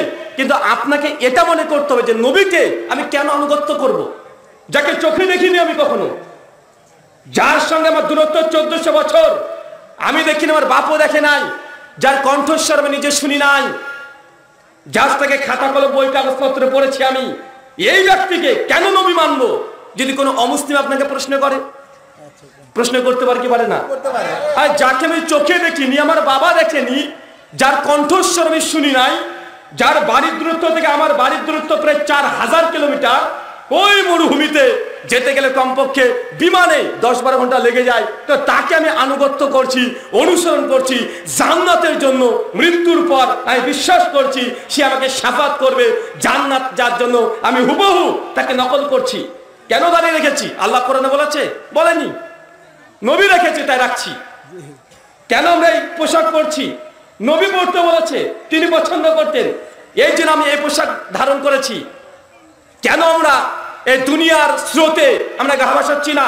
নবী বলেছে, তার আদর্শ গ্রহণ করেছি, এই জন্য দুনিয়ার স্রোতে আমরা গা ভাসাচ্ছি না। একজন মানুষকে না দেখে, না কণ্ঠস্বর শুনে 1400 বছর, যার সঙ্গে আমার ডিস্টেন্স প্রায় 4000 কিলোমিটার, যার ঘর আর আমার ঘরের দূরত্ব, তাকে আমি মানছি। ভাই, এটা কি আমার জানার দরকার আছে না নাই যে আসলে সত্যি তিনি কি নবী কি নবী নয়? ভাই, জানার দরকার আছে না? এটা আমরা মুসলমান বিশ্বাস করি যথেষ্ট, কিন্তু অমুসলিম যদি প্রশ্ন করে বসে, আমাদেরকে প্রশ্ন করে। কারণ আপনারা তো বাংলাদেশে বসবাস করেন, শতকরা 90% মুসলিম দেশ, অন্ততপক্ষে এই প্রশ্নের সম্মুখীন আপনারা হন না। কিন্তু আমি যে দেশে থেকে এসেছি, ভারত, ইন্ডিয়া, টোটাল মানুষের সংখ্যা 140 কোটি। কত কোটি? কথা বলেন। বাংলাদেশে কত কোটি আছেন আপনারা? 18 কোটি। আমার দেশে কত আছে? তার মানে বুঝতে পারছেন কত বড়, কত বড়, বুঝতে পেরেছেন? 18 কোটি, আর আমাদের 140 কোটি। বাংলাদেশ মুসলিম সংখ্যাগরিষ্ঠ দেশ, 90%। যদি সমস্ত মুসলিমদেরকে গণনা করা হয়, কত কোটি মুসলিম আছেন আপনারা? কত কোটি? 16 কোটি, তাই না? পাকিস্তান ওটা সংখ্যাগরিষ্ঠ মুসলিম দেশ, তাই না ভাইজান? পাকিস্তানের মুসলিমের সংখ্যা কত আছে? সর্বোচ্চ 18 থেকে 20 কোটি। তো দুই দেশ মিলে সর্বোচ্চ 35 কোটি মুসলিম আছে। আর দুটো দেশ সংখ্যাগরিষ্ঠ মুসলিম দেশ। আর আমি যে দেশ থেকে এসেছি, ভারত, এটা হচ্ছে মুসলিম সংখ্যালঘু। সংখ্যালঘু বলছেন না ভাইজান? সংখ্যালঘুর সংখ্যায় মুসলমানরা কম। সংখ্যা কত জানেন? প্রায় 40 কোটি। কথা বলে বুঝতে পারলেন না যে আমরা ভারতের মুসলমানের সংখ্যালঘু। তারপরে এক দেশে কত কোটি আছে? 40 কোটি মুসলমান, আর 100 কোটি নন মুসলিম, অমুসলিম। আপনার দুটো দেশ সংখ্যাগরিষ্ঠ মুসলিম দেশ, তার দুটো দেশ মিলে 36 কোটি, মানে তার চাইতো ভারতের 4 কোটি মুসলিম বেশি আছে না নাই? আছে। কিন্তু আমরা যেদিকে তাকাই না কেন সব সময় আমরা অমুসলিম দিকে দেখতে পাই, সব সময়। কেন 100 কোটি অমুসলিম প্রায় আমাদেরকে প্রশ্ন করে তারা যে তুমি তোমার নবী মুহাম্মদ সাল্লাল্লাহু আলাইহি ওয়াসাল্লামকে কেন মানো? এই কারণ যদি বলি কোরআনে আছে মানতে চাইবে, যদি বলি হাদিসে আছে মানতে চাইবে, মানতে চায় না। দুটো জিনিস জানতে চাই, এক সায়েন্টিফিক কোনো প্রমাণ, মানে আল্লাহ নবী এমন কোন কাজ করেছে যেটা বিজ্ঞানের সঙ্গে মিল, যারা উচ্চ শিক্ষিত তারা জানতে চায় যে তোমার নবীকে মানো, কি এমন মহৎ কাজ করেছে যে তাকে মেনে আমাকে জান্নাত যেতে হবে, আমাকে কিছু যৌক্তিক, কিছু সায়েন্টিফিক কিছু আমাকে প্রমাণ দাও। আর দুই, যদি এটা দিতে সক্ষম না হয় তাহলে আমরা আরেকটা অসুল ব্যবহার করি, যারা যে ধর্ম মানুক না কেন, যদি ইহুদি হয়, যদি খ্রিস্টান হয়, যদি একজন হিন্দু হয়, তাহলে আমরা তাদের ধর্মগ্রন্থ থেকে আমরা তথ্য দলিল প্রমাণ দিয়ে প্রমাণ করার চেষ্টা করি, দেখেন আপনাদের ধর্মগ্রন্থে আমার নবী মুহাম্মদ রাসূলুল্লাহ সাল্লাল্লাহু আলাইহি সাল্লামের কথা লেখা আছে। আজকে একটা মন্ত্র পাঠ করব, কয়টা করব? জি, শুরু হয়ে যাক। রেডি? ভবিষ্যপুরাণ প্রতিসর্গ পর্ব 3 খণ্ড 3 অধ্যায় 3 শ্লোক 5 থেকে 8 এবং 26-27 টোটাল 27 খানা মন্ত্র আছে। তার মধ্যে মাত্র 8 খানা মন্ত্র পাঠ করব আজকের আলোচনার সঙ্গে রিলেটেড। প্রথমে কোরআন সুন্নাহর আলোকে আলোচনা করার পরে শেষের দিকে আমি বোঝানোর চেষ্টা করব যে আমরা মুসলমান কেন বলি আমরা দ্বীনুল হক, আমাদের ধর্মটাই সত্য, বাকি দুনিয়ায় যত ধর্ম আছে সব ধর্ম মিথ্যা কেন বলি তার প্রমাণ পেয়ে যাবেন। কথা বুঝতে পারলেন? আচ্ছা বলেন তো শ্রেষ্ঠ ধর্ম কোনটা? এই কথাটা ভুল। শ্রেষ্ঠ ধর্ম কি? আরো জোরে বলেন। কথাটা ভুল।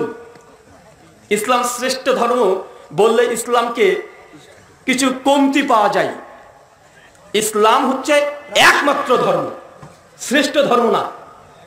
শ্রেষ্ঠ জাস্ট একটা গুণ। যখন বলছি ইসলাম শ্রেষ্ঠ ধর্ম, তার মানে গুড, বেটার, বেস্ট, সুপারলেটিভ, মানে অনেকগুলো ধর্ম আছে ভালো, তবে ইসলাম শ্রেষ্ঠ। ভাই তার মানে অন্য ধর্মকে স্বীকার করা হলো কি হলো না? হলো কি হলো না বলেন? এটা হচ্ছে আমাদের অন্য ধর্মকে আপনি অ্যাকসেপ্ট করছেন, প্রাধান্য দিচ্ছেন, আবার গুড বলতেও পাচ্ছেন না, অন্য ধর্ম পাচ্ছে না, অন্য ধর্ম ভালো, তো ইসলাম সর্বশ্রেষ্ঠ। কিন্তু আল্লাহ সুবহানাহু ওয়া তাআলা কোরআনে এই কথা বলেনি। আল্লাহ বলেছেন ইন্নাদ-দীনা ইনদাল্লাহিল ইসলাম, আল্লাহর কাছে একমাত্র জীবন ব্যবস্থা বা ধর্ম সেটা হচ্ছে কি? ইসলাম। আল্লাহ অন্য কোন ধর্মকে ধর্ম বিশ্বাস করেনি। কেন? কারণ অন্য ধর্ম এটা মানুষে তৈরি করেছে। কে তৈরি করেছে?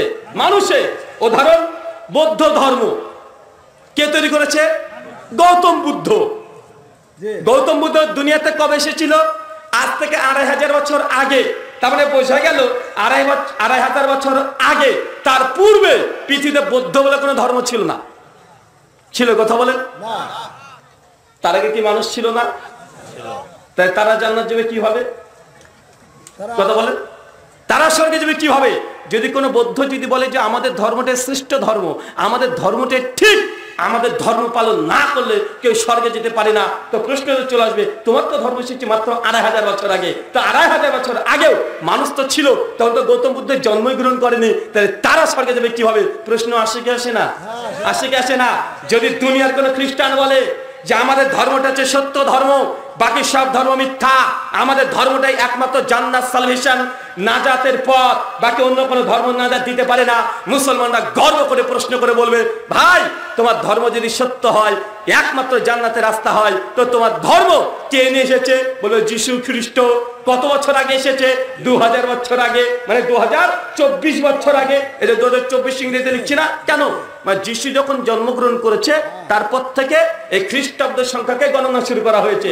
তার মানে বোঝা গেল যিশু খ্রিস্ট আজ থেকে দুনিয়াতে এসেছে 2024 বছর আগে। তো 2024 বছর আগে পৃথিবীতে মানুষ ছিল কি ছিল না? তারা জান্নাত যাবে কার মাধ্যমে? নবীর মাধ্যমে। এটা তো আমাদের মুসলমানের উত্তর। এই উত্তর কাদের? মুসলমানের। কিন্তু খ্রিস্টান যারা বলছে যে আমাদের ধর্মটা ঠিক, যিশুকে না মানলে কেউ জান্নাত যেতে পারবে না। আমাদের প্রশ্ন, যিশুকে না মানলে যদি জান্নাত নাই যাওয়া যায়, তো যিশুর পূর্বে পৃথিবীতে মানুষ ছিল কি ছিল না? উত্তর হচ্ছে ছিল। তো তারা জান্নাতে কোন পথ দিয়ে গিয়েছে? কোন উত্তর নেই। মানে বোঝা গেল তাদের ধর্মের একটা সূচনা আছে, আছে না নাই? আছে। অনেক সনাতনী হিন্দু দাদা তারাও বলে যে দেখেন আমাদের ধর্ম এটা সনাতন। সনাতন মানে কি? প্রাচীন। সনাতন মানে কি? প্রাচীন।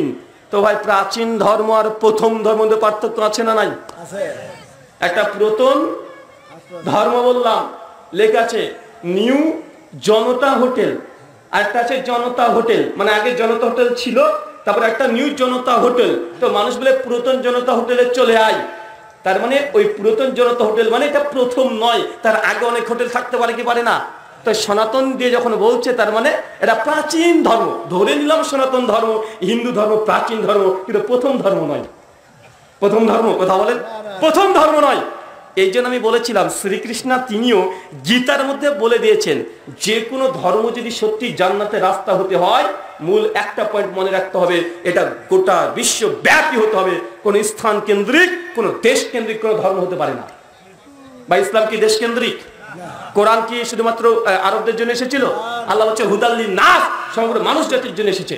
কার জন্য? সমগ্র মানুষ জাতি, সমস্ত মানুষ জাতিকে হেদায়েত দিতে এসেছে। মুহাম্মদ সাল্লাল্লাহু আলাইহি ওয়াসাল্লাম গোটা বিশ্ববাসীর জন্য রহমত স্বরূপ। মানে বোঝা গেল আমাদের ইসলাম ধর্ম নির্দিষ্ট একটা ব্যক্তির জন্য নয়, নির্দিষ্ট একটা জাতির জন্য নয়, নির্দিষ্ট একটা দেশের জন্য নয়। কিন্তু পৃথিবীর অন্যান্য ধর্ম দেখেন নির্দিষ্ট জাতির জন্য বা দেশের জন্য। যেমন gospel of Matthew, new testament, Bible, যিশু নিজে বলছে গসপেল অফ ম্যাথিউ 10 অধ্যায়ের 15 থেকে 24 নম্বর ভাস, যিশু তার শিষ্যদেরকে বলছে খবরদার তোমরা ইহুদিবাদ দিয়ে অন্য কোনো জাতির কাছে ধর্ম প্রচার করিও না। কেন? আমি শুধু ইহুদিদেরকে নাজাত দেওয়ার জন্য এসেছি, অন্যদের জন্য নয়। মানে যিশু এসেছিল বানি ইসরায়েলের জন্য। কার জন্য? রাসূলান ইলা বানি ইসরাইল। সূরা আলে ইমরান আয়াত 49 আল্লাহ এটা বলে দিয়েছে ঈসা আলাইহিস সালাম এসেছে বানি ইসরায়েলের জন্য। বাইবেলে একই কথা লেখা আছে যে ঈসা আলাইহিস সালাম এসেছিলেন নাজাত দিতে বানি ইসরায়েলের জন্য। তার মানে বোঝা গেল ইহুদি খ্রিস্টান ধর্ম একটা জাতির জন্য। গোটা বিশ্বের মোক্ষ বা মুক্তি দিতে পারে? কথা বলেন। আলোচনা কঠিন হচ্ছে না? কঠিন হচ্ছে আলোচনা না? একটু কঠিন হলে সহ্য করতে হবে, শুনতে হবে। কেন আপনি সব জানেন চাচা, আর আমরা তো আহলে হাদিস সমাজের মানুষ, জানি না এমন কোন আমল আমার মনে হয় না যে আপনারা জানেন না। সব জানেন। জানেন না ভাইজান? আপনি কতদিন ধরে শুনে আসছেন শেখ আব্দুর রাজ্জাক বিন ইউসুফ হাফেজাহুল্লাহ 34 বছর ধরে বক্তৃতা দিচ্ছে। কেউ যদি জেনে বুঝে 1 টাকা যদি সুদ খায়, মায়ের সঙ্গে জেনা করলে যেই পাপ সেই পাপ হয়। বা এই হাদিস আপনারা কে জানেন না? তারা হাত তোলেন তো। সবাই জানে। কে জানেন না? তারপরেও যদি সুদ খান আমি কি করতে পারি? কতদিন শুনলেন কেউ যদি জেনে বুঝে 1 টাকা সুদ খায়, 36 বার জেনা করলে যেই পাপ হয়, আপনি একাই সেই পাপ করছেন। এই হাদিস শুনে শুনে মুসলমান, এমন একটা মুসলমান নাই বাঙালি যে এই হাদিস তার কর্ণগহরে পৌঁছায়নি। আপনি জানেন, মুসলমান তো জানে, হিন্দুরাও জেনে নিয়েছে, ওরাও জেনে নিয়েছে ইসলামের সুদ খাওয়া হারাম। তারপরেও যদি খান, আর কতবার এক কথা বলা যায়, কতবার একই কথা বলা যায়, কতবার এই কোরআনের আয়াত শুনেছেন, এই হাদিস শুনেছেন, মান তারাকা সালাতা মুতামাদান ফাকাদ কাফারা, যে ব্যক্তি ইচ্ছাকৃত নামাজকে ত্যাগ করে দিল সে কাফের হয়ে গেল। এই হাদিস জানে না এমন একজন বাঙালি খুঁজে পাওয়া যাবে না। তারপরেও যদি ফজরে 20 জন না হয়, আমরা জোর করে কি আপনাকে নিয়ে আসবো? 34 বছর ধরে বক্তব্য দিচ্ছে, নিসাউন কাসিয়াতুন আরিয়াতুন, ওই মহিলার কথা। আজকে এসেছে দেখবেন ওরা পোশাক পরেছে কিন্তু উলঙ্গ পোশাক, বা এই হাদিস জানা নাই। তারপরেও যদি তারা বেপরদা চলে, কি করতে পারি বলেন? কি করা যায়? কিভাবে আপনাকে বললে আপনি বিশ্বাস করবেন বা আমল করবেন? তার মানে আমি এখান থেকে বুঝে নিয়েছি যে আপনার জানেন না এমন কোন কোরআনের আয়াত বা ইসলামী শরিয়া এমন কোন ল নেই যে আপনি জানেন না, কিন্তু আপনি মানতে চান না। এখন না মানলে আমরা তো কিছু করতে পারি না। আল্লাহ বলছেন ফাযাক্কির ইন্নামা আনতা মুযাক্কির লাস্তা আলাইহিম বিমুসাইতির। হে নবী, আপনার কাজ মানুষকে সত্যের দাওয়াত দিয়ে দেওয়া, জোরপূর্বক জোর জবরদস্তি করার জন্য আপনাকে আমি প্রেরণ করি নাই।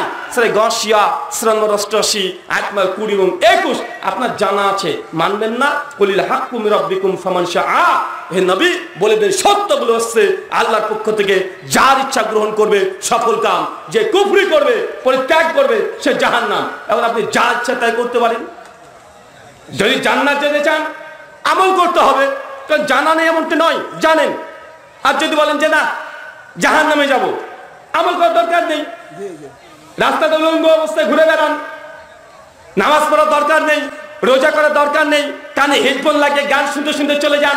বিয়ে করতে যাবেন এত সুন্দর করে সেজে, একদম ডেটটাকে সাজানো থাকবে, আর আপনার ওই যে কি বলে শালি বলে নাকি স্ত্রী বোনকে কি বলে, ওই ওই জিনিসটা কেউ বলে রে ভাই, এটা একটা গালি না ভাই জান? হ্যাঁ, ওই যে আপনি যাবেন গাড়ি থেকে নামবেন, ফিতা দিয়ে আটকে থাকবে, উপরে লেখা থাকবে 20,001 টাকা, আপনি নামবেন, আপনার বন্ধু 10 বাজে সে নামবে, আর ওই সাইডে আপনার ওই যে স্ত্রী হবে, স্ত্রী যে হবে তার চাচাতো বোন, খালাতো বোন, মামাতো বোন, ফুফাতো বোন সবাই থাকবে, কাঁচি নিয়ে টেবিলে আছে, লেখা আছে 20,001 টাকা। আপনারা ঢুকতে যাবেন আর ওরা ঢুকতে দেবে না, কেন? 20,001 টাকা দাও তারপরে ঢুকবে। ভাই এরকম নোংরামি আছে সমাজে? হ্যাঁ আছে না ভাইজান? আর গাড়ি থেকে নামে আপনারা ভাগ করে নিলে, ওইটা আমার এটা আমার, সব জান্নাত থেকে হুরগুলো চলে এসেছে, আগে আগে ভাগ হয়ে গেছে, ওইটা আমার এটা আমার। এরা দেখছে ফিতা কাটা নিয়ে ঝামেলা করছে, আর 4-5 জন আছে ওরা ভাগ বাটোয়ারা করতে ব্যস্ত, যে এটা আমার এটা আমার, মানে এখন 2-4 ঘন্টা থাকতে হবে, এখান থেকে ভাগ বাটোয়ারা হয়ে গেল। এই নোংরামি যে তারপরে করেন, জানছেন এটা নোংরামি, ইসলাম এটা নয়। কারণ নবী বলেছে আর নিকাউ মিনাস সুন্নতি ফামান রাগিমা সুন্নতি ফালাইসা মিন্নি, বিয়ে হচ্ছে আমার ইবাদত, যার সামর্থ্য আছে বিয়ে করে নাই তার আমাদের দলভুক্ত নয়। নবীর আদেশ যে বিয়ে হচ্ছে ইবাদত, এটা কি ইবাদত বলেন? এটা ইবাদত হচ্ছে? বিয়েতে ডিজে বাজছে, বলেন এটা ইবাদত? ভাই বাজানো হয় না? হয়তো আপনি নতুন হবস্ত্রীকে দেখতে গিয়েছেন, ওকে অর্ধলঙ্গ অবস্থায় সাজে পাড়ার মানুষের সামনে বসে রেখে দিয়েছে, আর আপনি গেছেন আপনার দুলা ভাই গিয়েছে সঙ্গে, মানে হচ্ছে বদমাস। কে বলেন তো? মানে আপনার বোনের যে হাজব্যান্ড আছে, জামাই, আপনার কি হয়? দুলা ভাই বলেন তো নাকি? এই দুলা ভাই ইয়ে হচ্ছে সবচেয়ে বড় খাটাস। আপনি বিয়ে করতে যাবেন, আপনি যদি দুলাভাইকে না বলেন তো রেগে গরম হয়ে আপনার বোনকে ধমক দেবে, হ্যাঁ তোমার বাপের বাড়িতে জিন্দেগিতে যাবো না, আমার শালার বিয়ে হবে আমাকে নিমন্ত্রণ দিল না, আমাকে দেখতে নিয়ে গেল না, বা আছে না নাই কথা বলেন? এবার বলেন তো ইয়ের কি কাজ? খবরদার, যাকে তাকে নিয়ে যাবেন, দুলাভাইকে বউ দেখতে নিয়ে যাবেন না। ইয়ে হচ্ছে সবচেয়ে বদমাস, সবচেয়ে বড় ক্রিমিনাল। গেলেই কোন একটা দুর্ঘটনা ঘটে দেবে, একে নিয়ে যাবে না, বাকি অন্যজনকে নিয়ে যান, চাচাকে নিয়ে যান, কিন্তু দেখতে দিবেন না। আপনি একা দেখবেন, চাচারা বাইরে বসে ওই আপনার হবু শ্বশুর এর সঙ্গে গল্প করবে, চাচা শ্বশুরদের সঙ্গে গল্প করবে, মামা শ্বশুরের সঙ্গে গল্প করবে, ভালো করে খোঁজ খবর নিবে, প্রতিবেশীর সঙ্গে কথা বলে দেখবে যে মেয়ের চলন বলন কেমন, কি করে, কতদূর পড়াশোনা করেছে, এগুলো বাইরে থেকে খোঁজ খবর নিবে। আর দেখার সময় কে দেখবে? দুলা ভাই। কে দেখবে? কে দেখবে? চাচা বলছে, আমি তাই বলছে, চাচা হয়ে গেছে। আরো যদি করতে চান করতে পারবেন, 4টে আছে, সমস্যা নেই। তার মানে আপনাকে বোঝানোর চেষ্টা করলাম, আপনি শরীর জানেন, তারপরেও আজকে দেখেন আলোচনা হবে। বারবার আমরা এই হাদিস বারবার শোনা হয়েছে যে কুল্লু মুস্কির খামরুন, কুল্লু খামরুন হারামুন, যা খেলে নেশা সব হারাম। আজকে আলোচনা শেষ হবে, বলবে ভারতের বক্তা এসছে, হিন্দুদের বই থেকে বলছিল রে, একদম হিন্দু পণ্ডিতের মতো বলছিল, যাই বলছিল, কি বলছিল বলছে, আর টুক করে ডিসলাই থেকে ডিসলাইটা ধরিয়ে বিড়ি টানছে আর যাচ্ছে, টানছে যাচ্ছে। আজকে দেখতে পাবো, প্রতিদিন দেখি বলছে হাতে জিলাপি কিনে নিয়েছে, বাদাম কিনে নিয়েছে, একটা বেলুন নিয়ে নিয়েছে, কিনে যাচ্ছে আর বিড়ি টানছে, বলছে জবর বক্তব্য হয়েছে। ভারতের বক্তা এসেছিল, একদম হিন্দুদের ঠাকুরের মতো ও মন্ত্র পাঠ করছে, মন্ত্র, মানে ও খুশি, ও কিছু শিখেনি। বাঁচে না নাই কথা বলেন? কারণ ও যে শিখেনি এমনটা নয়, ও জানি বিড়ি খাওয়া হারাম, তারপরে খাবো, তারপরে খাচ্ছি, জানে গান শোনা হারাম, তারপরে হেডফোন কানে লাগিয়ে ও গান শুনছে। এখন জানার পরে যদি না মানে, ভাই কিচ্ছু করা নেই। যে ঘুমিয়ে থাকে তাকে জাগানো সম্ভব, কিন্তু যে জেগে জেগে ঘুমায় তাকে জাগানো সম্ভব? আপনি আপনার স্ত্রী কাছে দেখবেন, একবার গেলে বুঝতে পারবেন স্ত্রী কাছে, ও যদি জেগে থাকে আর যদি রাগ একবার করেছে, মানে ও জেগে আছে, ও ওকে 10 বার ডাকবেন, 2-4টে লাঠি মারলে উঠবে না। আছে না কথা বলেন? কেন? জেগে জেগে ঘুমাচ্ছে, ও অভিমান করে ঘুমাচ্ছে, রাগ করে ঘুমাচ্ছে। ওকে যতই ডাকেন না কেন ও উঠবে না, মানে রাগ আছে ভেতরে। তো এখন আপনাদের সমাজে, আমাদের সমাজে মানুষ এতটাই অসুস্থ, মানে শারীরিক দিক থেকে নয়, মানসিক দিক থেকে, ব্রেনের দিক থেকে, যে জানা বোঝার পর যদি না মানে একে জাগানো সম্ভব নয়।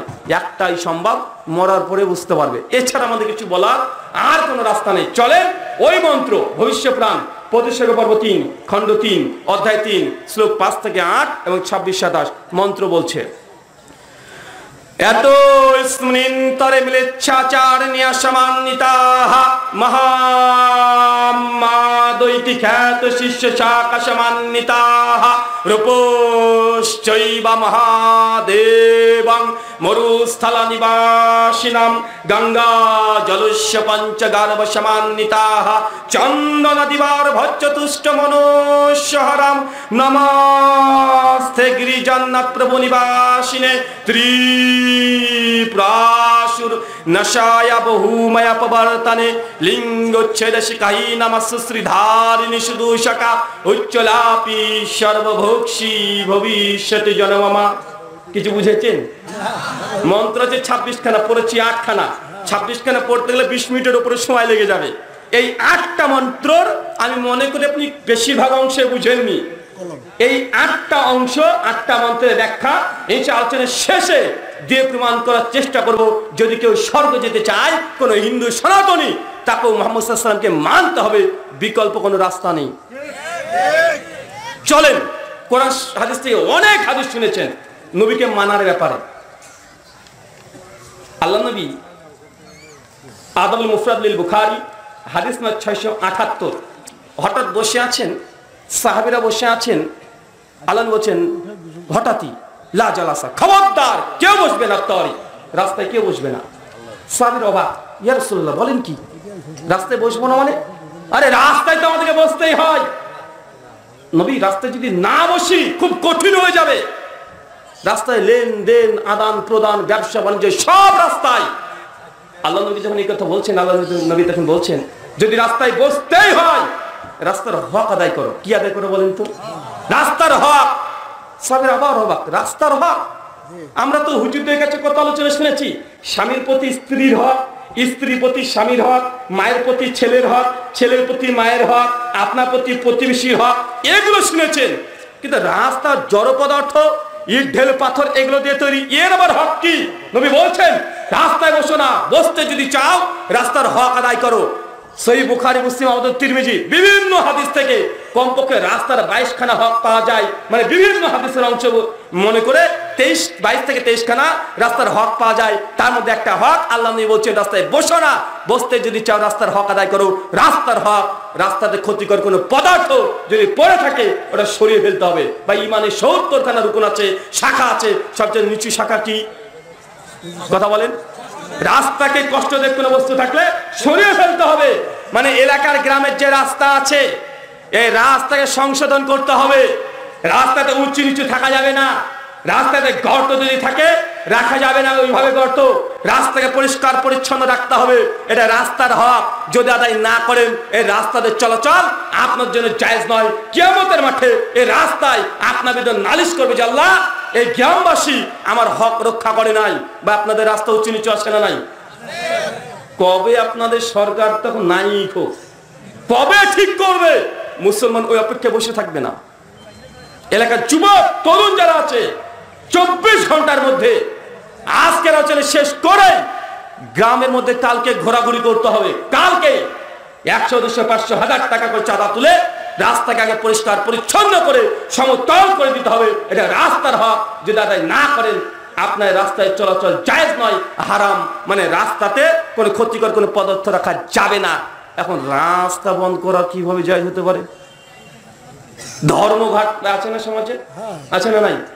রাস্তাকে ঘিরে দিয়েছে, অ্যাম্বুলেন্স আসছে, তাও তাদের হৃদয়ে একটু উদ্বিগ্ন হচ্ছে না যে একজন অ্যাম্বুলেন্স আসছে, কোন অসুস্থ মানুষ আসছে, রাস্তাতে দাও দাও করে গাড়ি জ্বালিয়ে দিচ্ছে। ভাই মুসলিম দেখা যায় কি যায় না? যায় কি যায় না? ধর্মঘাট, বাংলা বন্ধ এইসব নামে রাস্তাকে একদম প্রতিবন্ধকের সৃষ্টি করছে। ইমানের সবচেয়ে নিম্ন লেভেল হচ্ছে এটাই, নিম্নতম শাখা হচ্ছে এটাই, রাস্তাকে পরিষ্কার পরিচ্ছন্ন রাখতে হবে। জি হ্যাঁ, রাস্তাতে গরু, ছাগল, ভেড়া, দুম্বা যেগুলো বেঁধে রেখেছেন, বেঁধে রাখতে পারবেন না যদি না রাস্তা পরিষ্কার পরিচ্ছন্ন রাখেন। আপনার গরুটা প্রস্রাব করে দিয়ে পুরো গ্রামকে ভাসিয়ে দিচ্ছে, পানি হচ্ছে, বৃষ্টি হচ্ছে, পুরো গ্রামে আপনার গরু প্রস্রাব চলে যাচ্ছে, তারপরেও আপনাকে পাশের বাড়ির মানুষ যদি বলে যে এই রাস্তাতে গরু বাঁধিস না, আপনি ঝামেলা করতে শুরু করছেন। আছে না নাই? আছে না নাই? এটা রাস্তার হককে নষ্ট করা।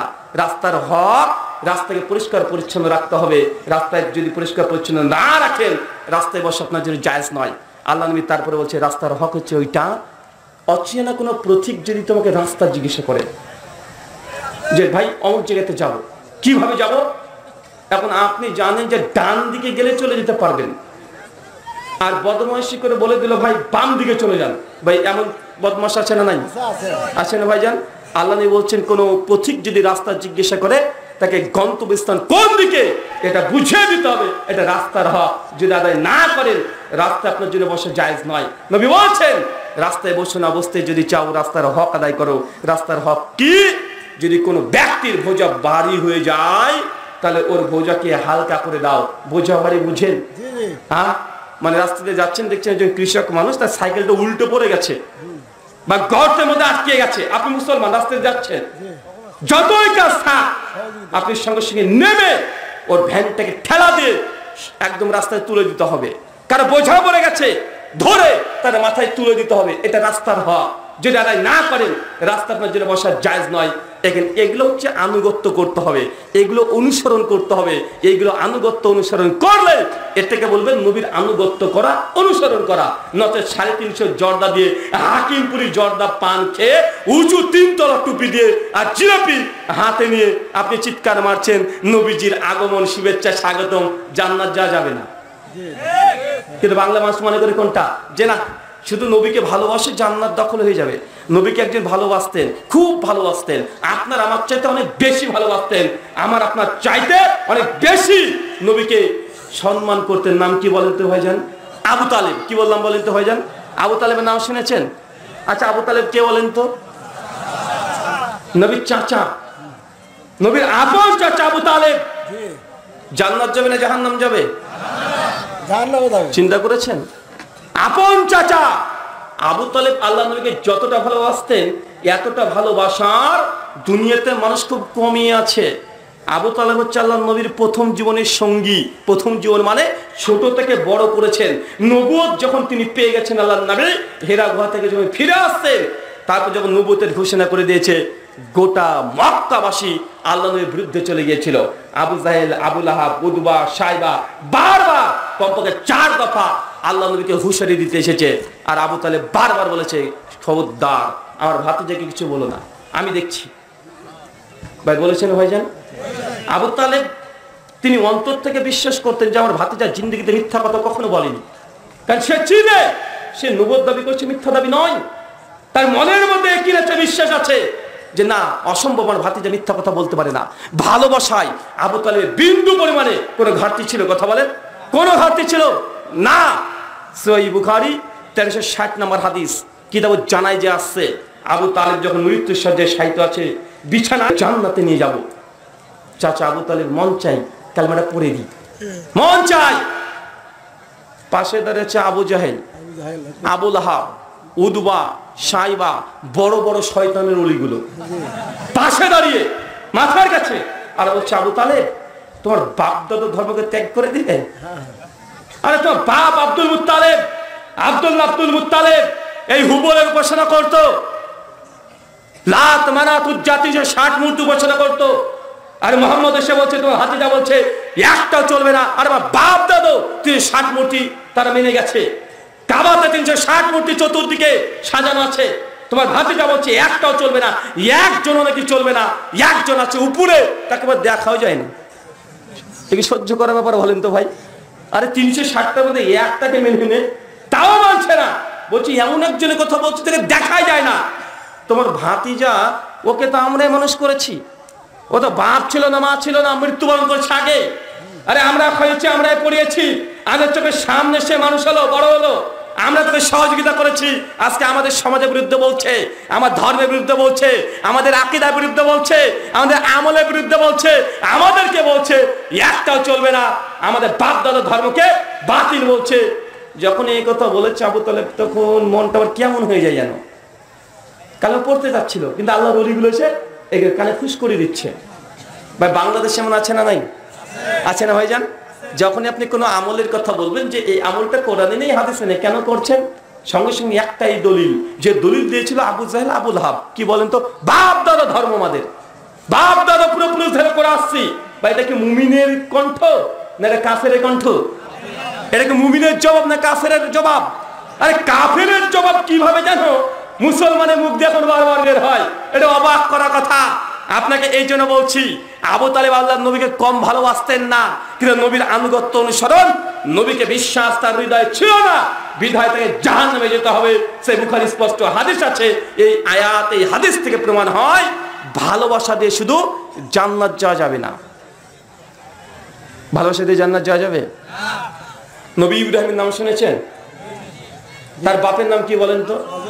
আজর। সেই বুখারী 3350 কিতাবুল আম্বিয়া। আজর কোথায় যাবে? জাহান্নাম। চিন্তা করেছেন নবী ইব্রাহিম, যাকে বলা হয় আবুল আম্বিয়া, সমস্ত নবীর পিতা, 7-8 জন বাদ দিয়ে নবী ইব্রাহিম সমস্ত নবীদের বাপ লকাব পেয়েছে, অথচ নিজের বাপ জাহান্নামে যাবে। নিজের আপন চাচাতো পছন্দ নাই, একদম আপন আজর জাহান্নামে যাবে। সে বুখারী বর্ণনা। দেখেন বেটা নবী, বাপ কোথায় যাচ্ছে? জাহান্নাম। এই ঘটনা উল্টে যাবে একটু পরে। নবী নূহের নাম শুনেছেন? নবী নূহের সন্তানের নাম কি? কেনান। জান্নাত যাবে না জাহান্নামে যাবে? জাহান্নাম। দেখেন এবার কি বাপ নবী, এবার কি বাপ নবী, বেটা কোথায়? জাহান্নাম। আর নবী ইব্রাহিম বেটা নবী, বাপ কোথায়? জাহান্নাম। আমাদের নবীর চাচা জাহান্নাম। তার মানে বোঝা যাচ্ছে সম্পর্ক ইসলাম বুঝে না। কে বাপ, কে বেটা, কে চাচা, কে স্ত্রী, এটা বুঝে না। পৃথিবীতে একটা নবী এসেছিল যার স্ত্রী জাহান্নামে যাবে, নাম কি? লূত আলাইহিস সালাম। সূরা তাহরিম 10-12 নম্বর আয়াত আল্লাহ কোরআনে জানিয়ে দিয়েছে লূতের স্ত্রী, লূত হচ্ছে নবী, তার স্ত্রী জাহান্নাম। তার আগের আয়াত 10 নম্বর আর 9 নম্বর আয়াত সূরা তাহরিমের, ফেরাউনের স্ত্রী জান্নাত, জান্নাতি। কথা বুঝতে পারলেন ভাইজান? ফেরাউনের স্ত্রী কোথায় যাবে?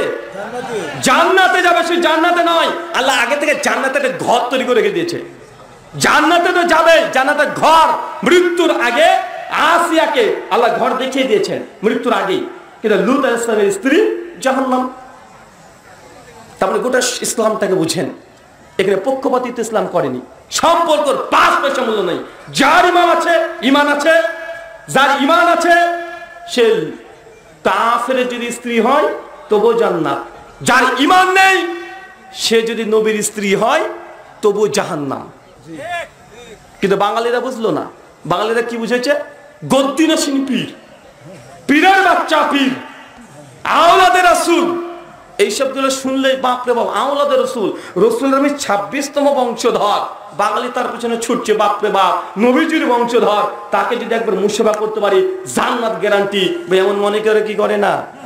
আর অনেক পীর সাহেব তো আছে যারা জাহাজ নিয়ে দাঁড়িয়ে থাকবে কিয়ামতের মাঠে, তাদের অনুসারীকে বলে দিয়েছে মানুষ জান্নাত যার জন্য পীরের কাছে চলে যাচ্ছে। আছে না ভাইজান?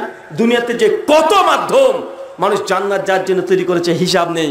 একসময় খ্রিস্টানরা তারা বলেছিল জান্নাত যাওয়ার জন্য তার টিকিট বিক্রি করেছিল, ক্যাথলিক খ্রিস্টানরা। ইতিহাসে পড়েন নাই ভাইজান? জান্নাত যাওয়ার জন্য টিকিট বিক্রি করে নাই? আরে লুকিয়ে ছাপে মুসলমানরা বিক্রি করে, অনেক পীর সাহেবরা বিক্রি করে দেয় যে আমার এই কাজটা করে দে, তুই জান্নাত চলে যাবি, আমার বায়াত কর, আমার কাছে মুরিদ হ, তুই জান্নাত চলে যাবি। মানে ওরা তো প্রকাশ্যে টিকিট বিক্রি করেছিল জান্নাত যাওয়ার জন্য। ইহুদি খ্রিস্টানরা, মুসলমানরা আজকে অনেক জায়গাতে এই কাজগুলোই করছে। আছে না নাই? আছে অনেকগুলো মাধ্যম। কত যে মাধ্যম নেবেন, কিন্তু আমাদের কথা একটাই, মুহাম্মদ সাল্লাল্লাহু আলাইহি ওয়াসাল্লামের আনুগত্য ছাড়া জান্নাত যাওয়া যাবে না। চলেন ওই মন্ত্রের অনুবাদ করি। আজ থেকে প্রায় 10 বছর আগেকার ঘটনা। আমি যখন প্রথম নতুন ইসলাম থেকে বুঝেছি, একদম নতুন, 2012 পূর্বে আমি কখনো নামাজ বা রোজা বা হজ বা জাকাত বা ওযু করতে হয় কিভাবে এটাও জানতাম না, ওয়াল্লাহি একদম সত্য কথা। আর আমার আলোচনা যে গোপনে ছুপিয়ে ছাপিয়ে করছে এমনটা নয়। দেখেন কতগুলো দাঁড়িয়ে আছে, আমার এই কথাগুলো সব আমার বাড়ির পাশে আশেপাশে মানুষ দেখে কি দেখে না, দেখে মানে ডবল দেখে ওরা, মানে আপনি আর কতটুকু দেখেন, ওরা ডবল দেখে। কেন জানেন? আমাদের বাড়ির আশেপাশে যারা আছে সব বেরলবি, সুন্নি, জিলাপি সবগুলো ওখানে আছে, সবগুলো ওখানে মানে যা আছে সব আশেপাশে আছে। তাই এইভাবে যে কি ব্যাপার, এই ছেলেটা কি করছে। এই কদিন আগে দেখলাম মালয়েশিয়াতে ডক্টর জাকিরের সঙ্গে দেখা করে চলে আসলো, বাবা কি ব্যাপার। দেখলাম মিজানুর রহমান আজারের সঙ্গে দেখা করে চলে আসলো। এই কোথায় দেশ বিদেশের সব জায়গায় যাচ্ছে, তো ওরা একটু বেশি গবেষণা করে আমাকে নিয়ে। তাই আমি যে কথাগুলো বলছি এটা তারা শুনবে না এমনটা নয়, আজকে হয়তো লাইভে তারা শুনছে বসে বসে। আমি 2012 পর্যন্ত আমি কখনো নামাজ রোজা কিচ্ছু বুঝিনি, ওযু করা জানি, নামাজ বাদ দেন। 2010 ওযু করা জানি, নামাজ বাদ দেন, ওযু করা জানতাম না 12 সাল পর্যন্ত। 12 সালের আগের মুহূর্ত পর্যন্ত দুর্গা পূজা, লক্ষ্মী পূজা, কালী পূজা নিজে গিয়ে মণ্ডপে গিয়ে করেছি। যখন নরনারায়ণের সেবা হতো আর জলঙ্গি পুলিশ স্টেশনে, ওই সময় নরনারায়ণের সেবা থানাতে আমাদেরকে ডেকে নিয়ে যেত, মানুষ যারা আসবে তাদেরকে প্রসাদ বিতরণ করার জন্য। আমরা এখানে মণ্ডলী করেছি। 2010-এ জলঙ্গি হাই স্কুলে সরস্বতী পূজা হবে। সরস্বতী পূজা বুঝেন না ভাইজান? তা আমাদের মুসলিমদের কাছ থেকে সবাই টাকা নিয়েছে, স্কুল কমিটির টাকা নিয়েছে।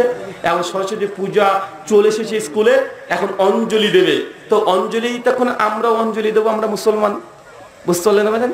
তখন তো ইসলাম বুঝিনি। 2010 অঞ্জলি দেব, এই জন্য আমরা উপোস আছি।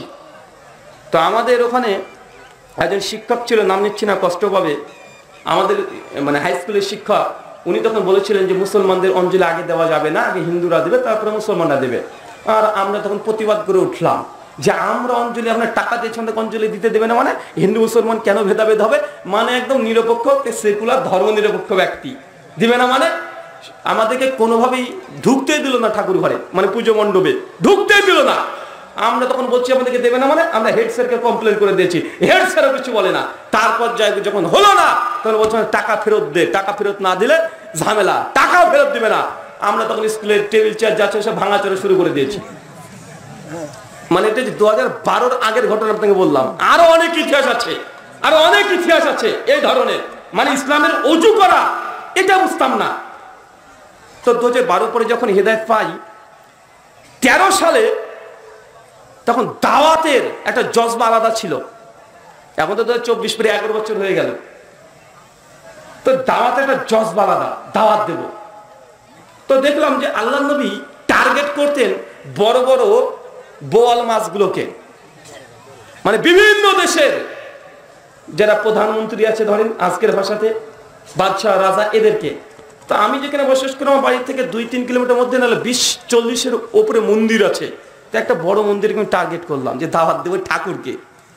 এটা আমার সব হঠাৎ করে কি মাথায় চলে আসলো যে ঠাকুরকে দাওয়াত দিব, আর এলাকার সবচেয়ে বড় মন্দির যেটা আছে ওই ঠাকুরকে দাওয়াত দেবো।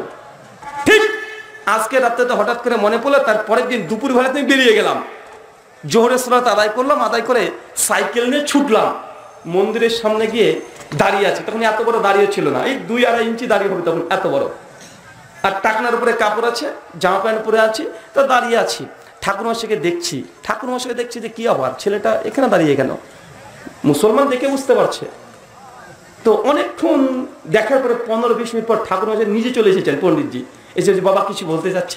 আমি যে ঠাকুরমশাই আসলে আপনার সঙ্গে কিছু কথা বলতে চাই, যদি আপনি সময় দিতেন তাহলে কিছু কথা বলতাম। উনি তখন মানে আমাকে এড়িয়ে যেতে চাচ্ছেন। উনি তো বলছে বাবা দেখো আজকে এখন ব্যস্ত আছি, সামনে শারদীয় উৎসব আছে, এখন কথা বলার সুযোগ হবে না। আজ তাহলে কবে আসবো? বলছে 2-3 দিন পরে এসো। আচ্ছা আচ্ছা 2-3 দিন পরে আসবো। ঠিক 3 দিন পর আবার মন্দিরের সামনে দাঁড়িয়ে আছি, প্রাচীর আছে মন্দিরে, আমি প্রাচীরের এই সাইডে, উনি আছেন মন্দিরের ভেতরে। উনি আবার লক্ষ্য করছেন যে হ্যাঁ আমি চলে এসেছি। উনি অনেকক্ষণ পরে এসে বলছে বাবা কিছু বলবো? বলছি তো আপনি 3 দিন পরে আসতে বলেছিলেন যে, ওই জন্য আসলাম। বলছে বাবা কি বলতে চাই একটু দ্রুত বলো, কারণ দেখছো মুসলমান মন্দিরের সামনে দাঁড়িয়ে, রাস্তার ধারে মানুষ যাচ্ছে, সবাই তাকাচ্ছে, কি ব্যাপার মৌলবীর ঠাকুর এক জায়গায়, মানে এটা তো সচরাচর খুব কম হয়। তো যখন এরকম সিন হয়েছে, তো উনি তখন বলছেন যে বাবা তুমি কি বলতে চাও বলো। আজ ঠাকুর একটু সময় লাগবে, আমার একটু লম্বা সময় লাগবে। বলছে বাবা অত সময় তো বের করা সম্ভব নয়। তো আমি আবার চিন্তা করলাম যে এইভাবে ডাল গলবে না, ঘিও উঠবে না, আঙ্গুলটাকে বাঁকাতে হবে। আমি তখন বললাম যে দেখুন ঠাকুরমশাই, আমার বাবা প্রথমে হিন্দু ছিল, তারপর তিনি মুসলিম হয়েছেন। তো আমার জানার আগ্রহ আমার বাবা কেন হিন্দু ধর্ম ত্যাগ করে দিয়ে তিনি ইসলাম গ্রহণ করলেন, এই জানার আগ্রহ নিয়ে সত্য অনুসরণ করতে আপনার কাছে আমি এসেছি, যদি একটু সময় দিতেন। উনি এই কথা শুনেছে, বাবা তাই নাকি, মানে আছে করে খ্রিস্টান যদি জান্নাত যেতে চায়, ইহুদি যদি জান্নাত যেতে চায়, একজন ব্যক্তি তার নাম মুহাম্মদ সাল্লাল্লাহু আলাইহি সাল্লাম। মুসলমান আমরা গুরুত্ব বুঝতে পারলাম না, আমরা পীরকে ধরে বসে আছি, মাযহাবের ইমাম হানাফি শাফি মালিকি হাম্বলি তাকে ধরে বসে আছি, একে ধরে ওকে ধরে বসে আছি, মূল ব্যক্তিকে আমরা ছেড়ে দিয়েছি। আল্লাহ সুবহানাহু ওয়া তাআলা তুমি বুঝার তৌফিক দান করে সকলে পড়ি আমিন আমিন। আল্লাহ যে কথা বললাম এটা মুসলিমদের কল্যাণের চাইতে এই বার্তাগুলো, এই কথাগুলো অমুসলিমদেরকে তাদের হৃদয়ে ঈমানের নূর দান তুমি করো, সকলে পড়ি আমিন। প্রশ্নোত্তর হবে না, বাড়ি যাব?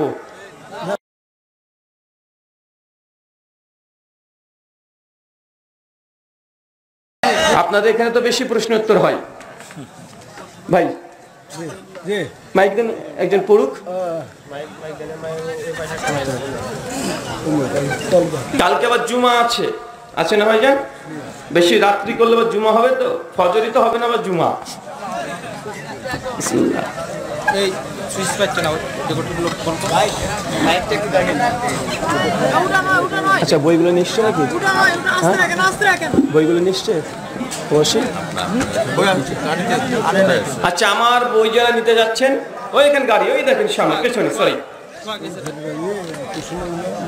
হ্যাঁ জি পেছনে গাড়ি আছে। আমার লেখা প্রায় 1 ডজনের কাছাকাছি বই আছে, যারা নিতে চান ওই গাড়ি থেকে ক্রয় করতে পারবেন। বিভিন্ন বই আছে, প্রায় 12খানার কাছাকাছি।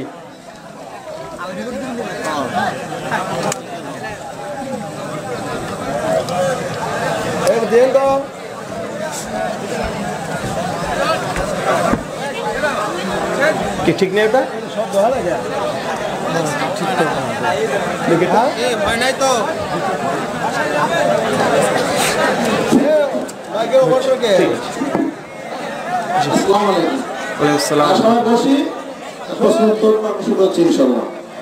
প্রথম প্রশ্ন, জীবিকার তাগিদে সিগারেট বিক্রি করা যাবে কি?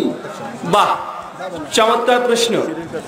যে জীবিকার তাগিদে সিগারেট বিক্রি করা যাবে কি যাবে না?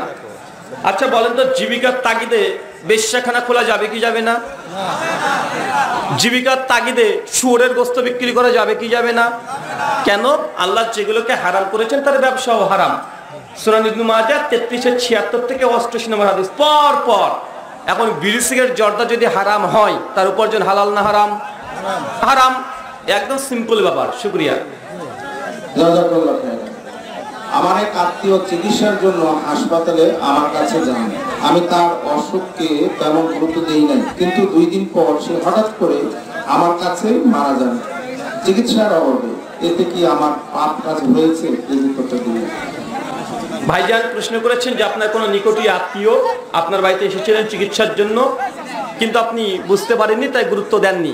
এটা যদি অনীহার কারণে গুরুত্বহীন নেতার পরিচয় দেন, যে অনীহা মানে ডাজ নট ম্যাটার কি এসেছে, এটা অনীহা করেছেন বা ইগনোর করতে চেয়েছেন, যে আবার হসপিটালে নিয়ে গেলে আমার টাকা পয়সা খরচ হবে, এই যে কার্পণ্যতা করেছেন। যদি এই দুটো কোয়ালিটি হয়, তাহলে আপনি অবশ্যই কিছুটা হলেও গুনার ভাগীদার হবেন, অনীহার কারণে। আর 2 নাম্বার ইগনোর করার জন্য মানে কৃপণতার কারণে। আর যদি আপনি স্বাভাবিকভাবে মনে করছেন যে না এখন তো কোনো সমস্যা তেমন নেই, নিয়ে যাবো, নিয়াত আছে, তবে আজ নয় 2 দিন পরে যদি নিয়াত থেকে থাকে ইনশাআল্লাহ বেঁচে যাবেন। শুকরান। পিতা জীবিত থাকাকালীন সময়ে তার মেয়ে বিবাহ দেওয়ার পর পিতা তার ছেলেদের যৌথ আয় ক্রয়কৃত জমি ছেলেদের নামে দলিল করা যাবে কিনা? জমি জমার ফতোয়া স্টেজ থেকে দেওয়া যাবে না, কেননা জমির ব্যাপারে কমপক্ষে না হলেও তার কয় ভাই কয় বোন হাবি জাবি সবগুলো দেওয়া মানে আগে জানতে হবে। তবে এতটুকু জানেন, বাপের সম্পত্তি, আপনি বাপ, আপনার সম্পত্তির 4 ভাগের মধ্যে 3 ভাগ জীবিত অবস্থায় যা ইচ্ছা তাই করতে পারবেন। কথা বুঝতে পারলেন? যা ইচ্ছা তাই করতে পারবেন। যদি চান যে একটা গোটা মাদ্রাসাকে দান করে দেবো, করতে পারবেন। সম্পূর্ণ সম্পত্তি পারবেন না। 4 ভাগের 3 ভাগ পর্যন্ত এটা আপনার হক আছে। কিন্তু আপনি যদি জীবিত অবস্থায় ছেলেকে কিছু মেয়েকে কিছু দিতে চান, সমানভাবে ভাগ করার চেষ্টা করবেন। কিছু ওলেমা জাস্ট এতটা বলেছে যে জীবিত অবস্থায় যদি মেয়েকে যদি ভাগ দিই, তাহলে কি মৃত্যুর পরে মিরাজ যে বন্টন হয় যে ছেলে 2 ভাগ মেয়ে 1 ভাগ, এমন না জীবিত অবস্থায় যদি কিছু দিতে চাই সমান ভাগে দিতে পারবো? জমহুরদের মত জীবিত অবস্থায় বাবা যদি তার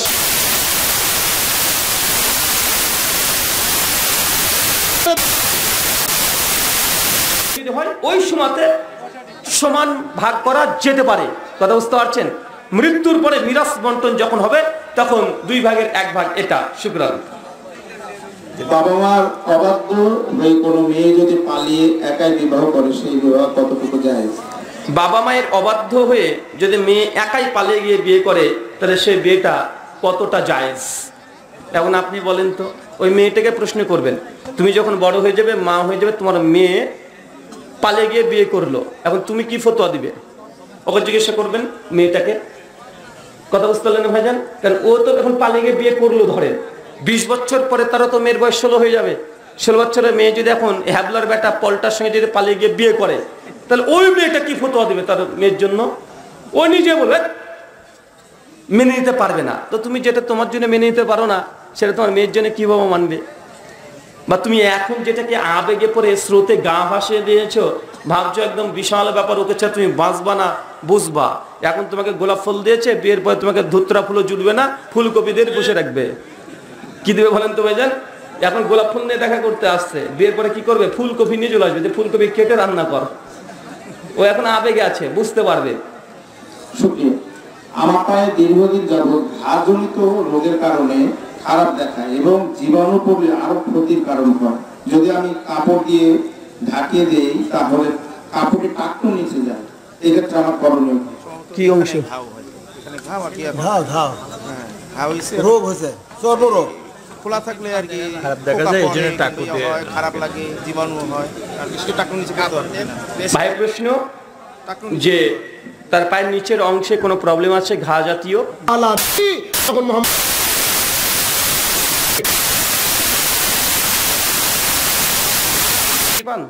না কি বলছে?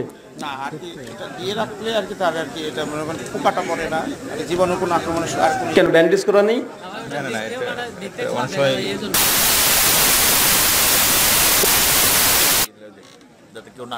আচ্ছা, অসুস্থতার কারণে ডক্টর যদি পরামর্শ দেয়, যে অসুস্থতার কারণে ডক্টর যদি পরামর্শ দেয় যে না আপনাকে এই মুহূর্ত অবস্থাতে ঢেকে রাখা উচিত, যদি ব্যান্ডেজ এই জাতীয় কিছু দিয়ে করে দেয় তাহলে কোনো সমস্যা নেই সন্দেহ ছাড়া।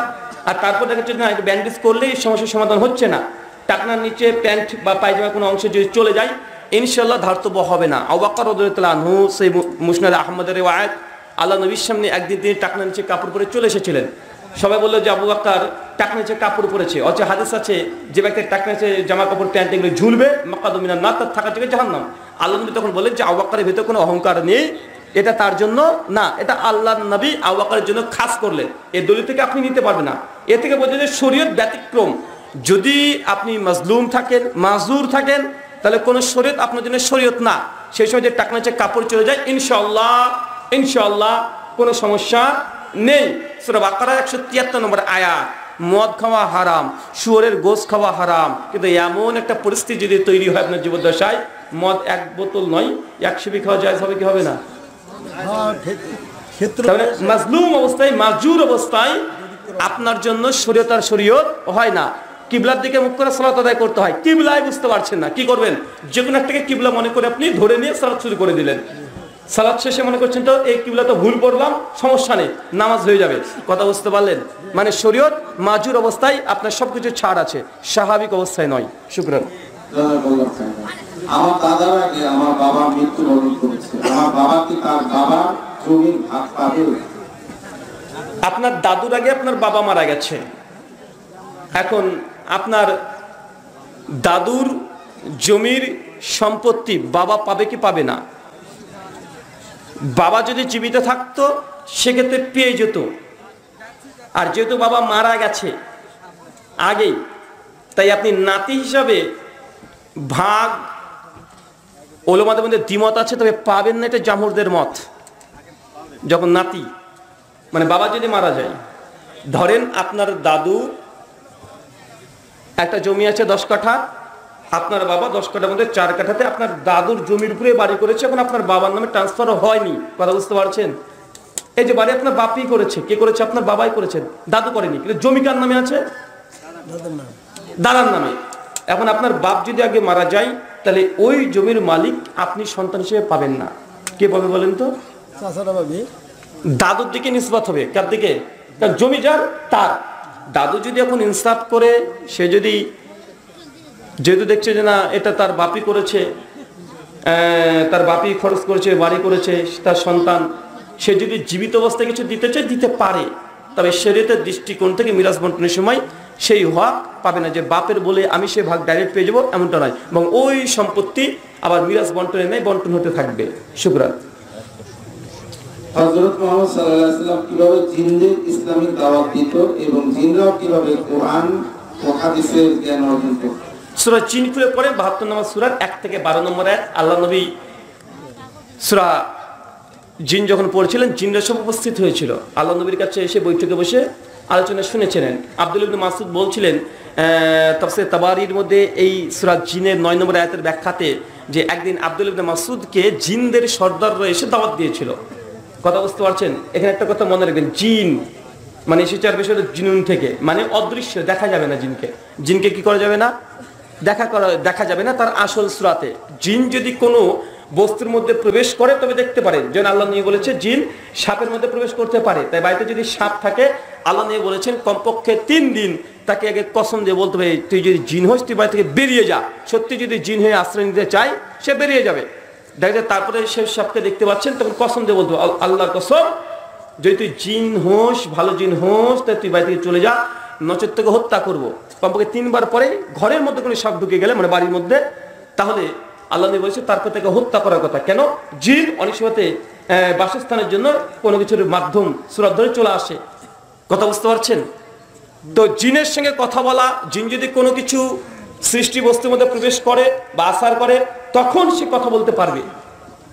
কথা বুঝতে পারছেন? কিন্তু গ্রাম বাংলায় যেগুলো হয় না, অধিকাংশে বদমাইশি। আচ্ছা না, মেয়ে একদম চুলমুলে করছে আর ভাবছে কি না কি। অধিকাংশ যেগুলো হচ্ছে এগুলো বেশিরভাগই মিথ্যা। তবে হ্যাঁ, জিন আসর করতে পারে। জিন কি করতে পারে? আসর করতে পারে। ওই যে সূরা রহমান আল্লাহ সুবহানাহু ওয়া তাআলা বলেছেন যে জান্নাতে মুমিনদেরকে এমন হুর দেওয়া হবে যাদেরকে কোনো জিন স্পর্শ করে নাই।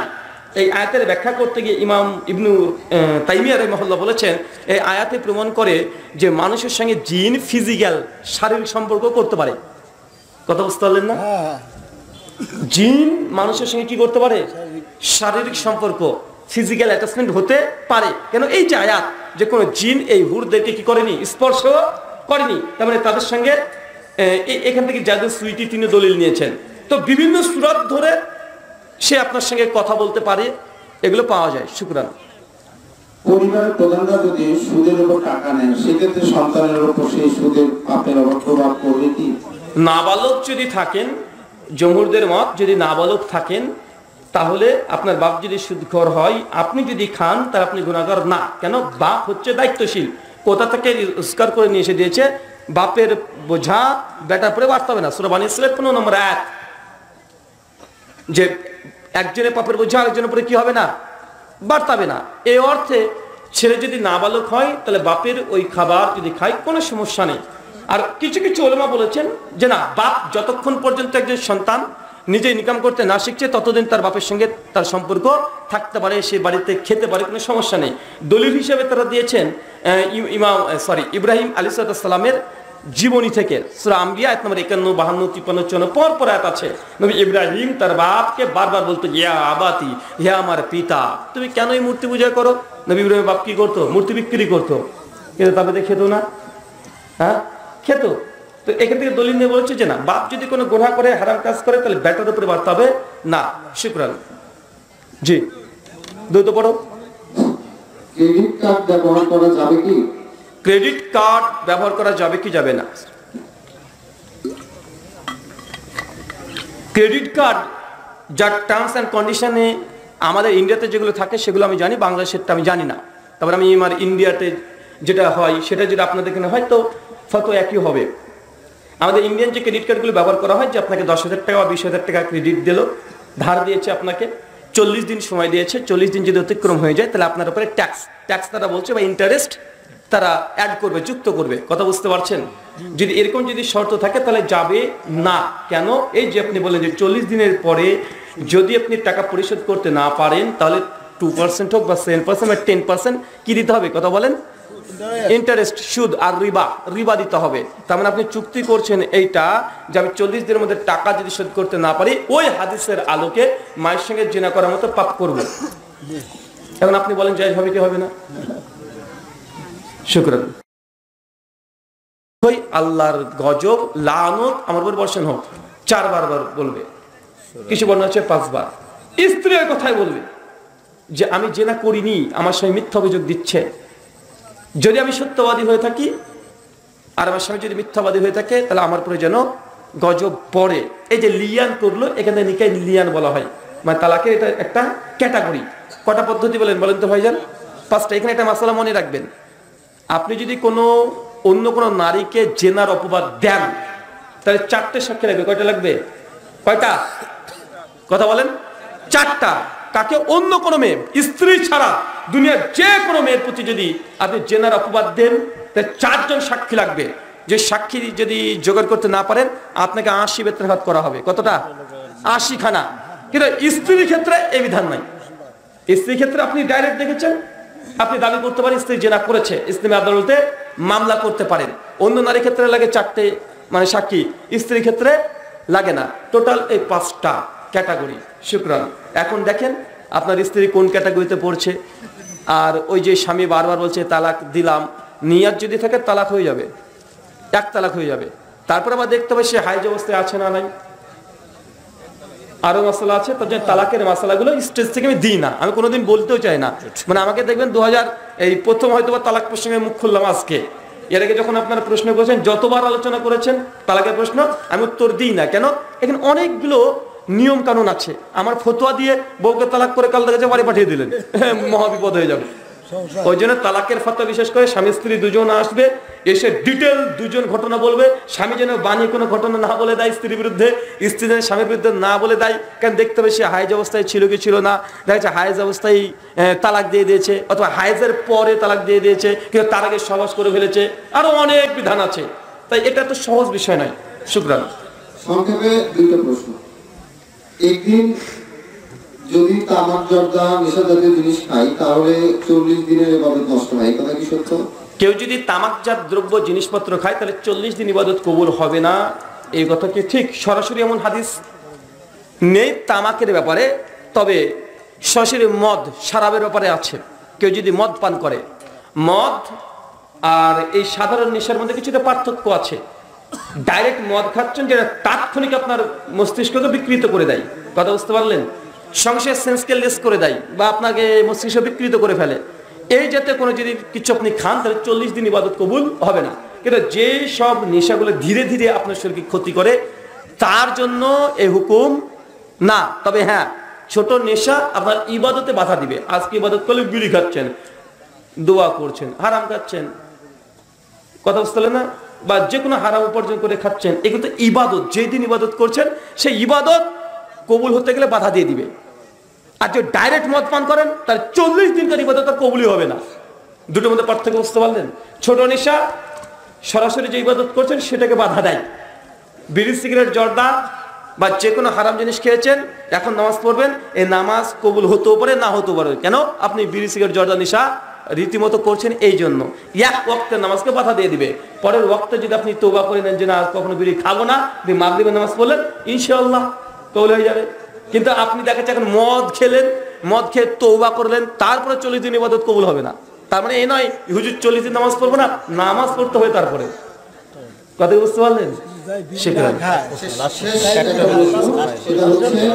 যদি কোনো হিন্দু মানুষ মারা যায় তার কবরের জন্য যদি বাঁশ চায় তাহলে বাঁশ দেওয়া যাবে কিনা? অমুসলিম কেউ যদি মারা যায় তার কবরের জন্য বাঁশ দিতে পারবেন কি পারবেন না? কি বাঁশ যে দিবেন সে যাই হোক, যদি অমুসলিম মৃত্যুবরণ করে সেক্ষেত্রে যদি বাঁশ চাই ট্রাই করবে না দেওয়ার, আর তারপর দেখছেন যে না প্রয়োজন হচ্ছে, দেওয়াটা হারাম হবে না। কেন? বাঁশ দিয়ে কোনো শিরকি কোনো কর্মকাণ্ড করবে না। জাস্ট একজন জাহান্নামে যাবে, তাকে দুনিয়াতে আরেকবার জাহান্নামে পুরানোর জন্য তারা এখন আগুন ওই বাঁশগুলো দিয়ে কি করবে, চিতা তৈরি করবে, তাই তো? চিতা তৈরি করার পরে তাকে দাও দাও করে আগুন দিয়ে জ্বালাবে, একটু পরে তো এমনি দাও দাও করে জাহান্নামে জ্বলবে। তার আগে আরেকবার জ্বালিয়েতে সহযোগিতা করছেন, সমস্যা নেই। শুকরান, জাযাকাল্লাহু খায়রান, বারাকাল্লাহু ফিকুম, ওয়া মা আলাইনা ইল্লাল বালাগ।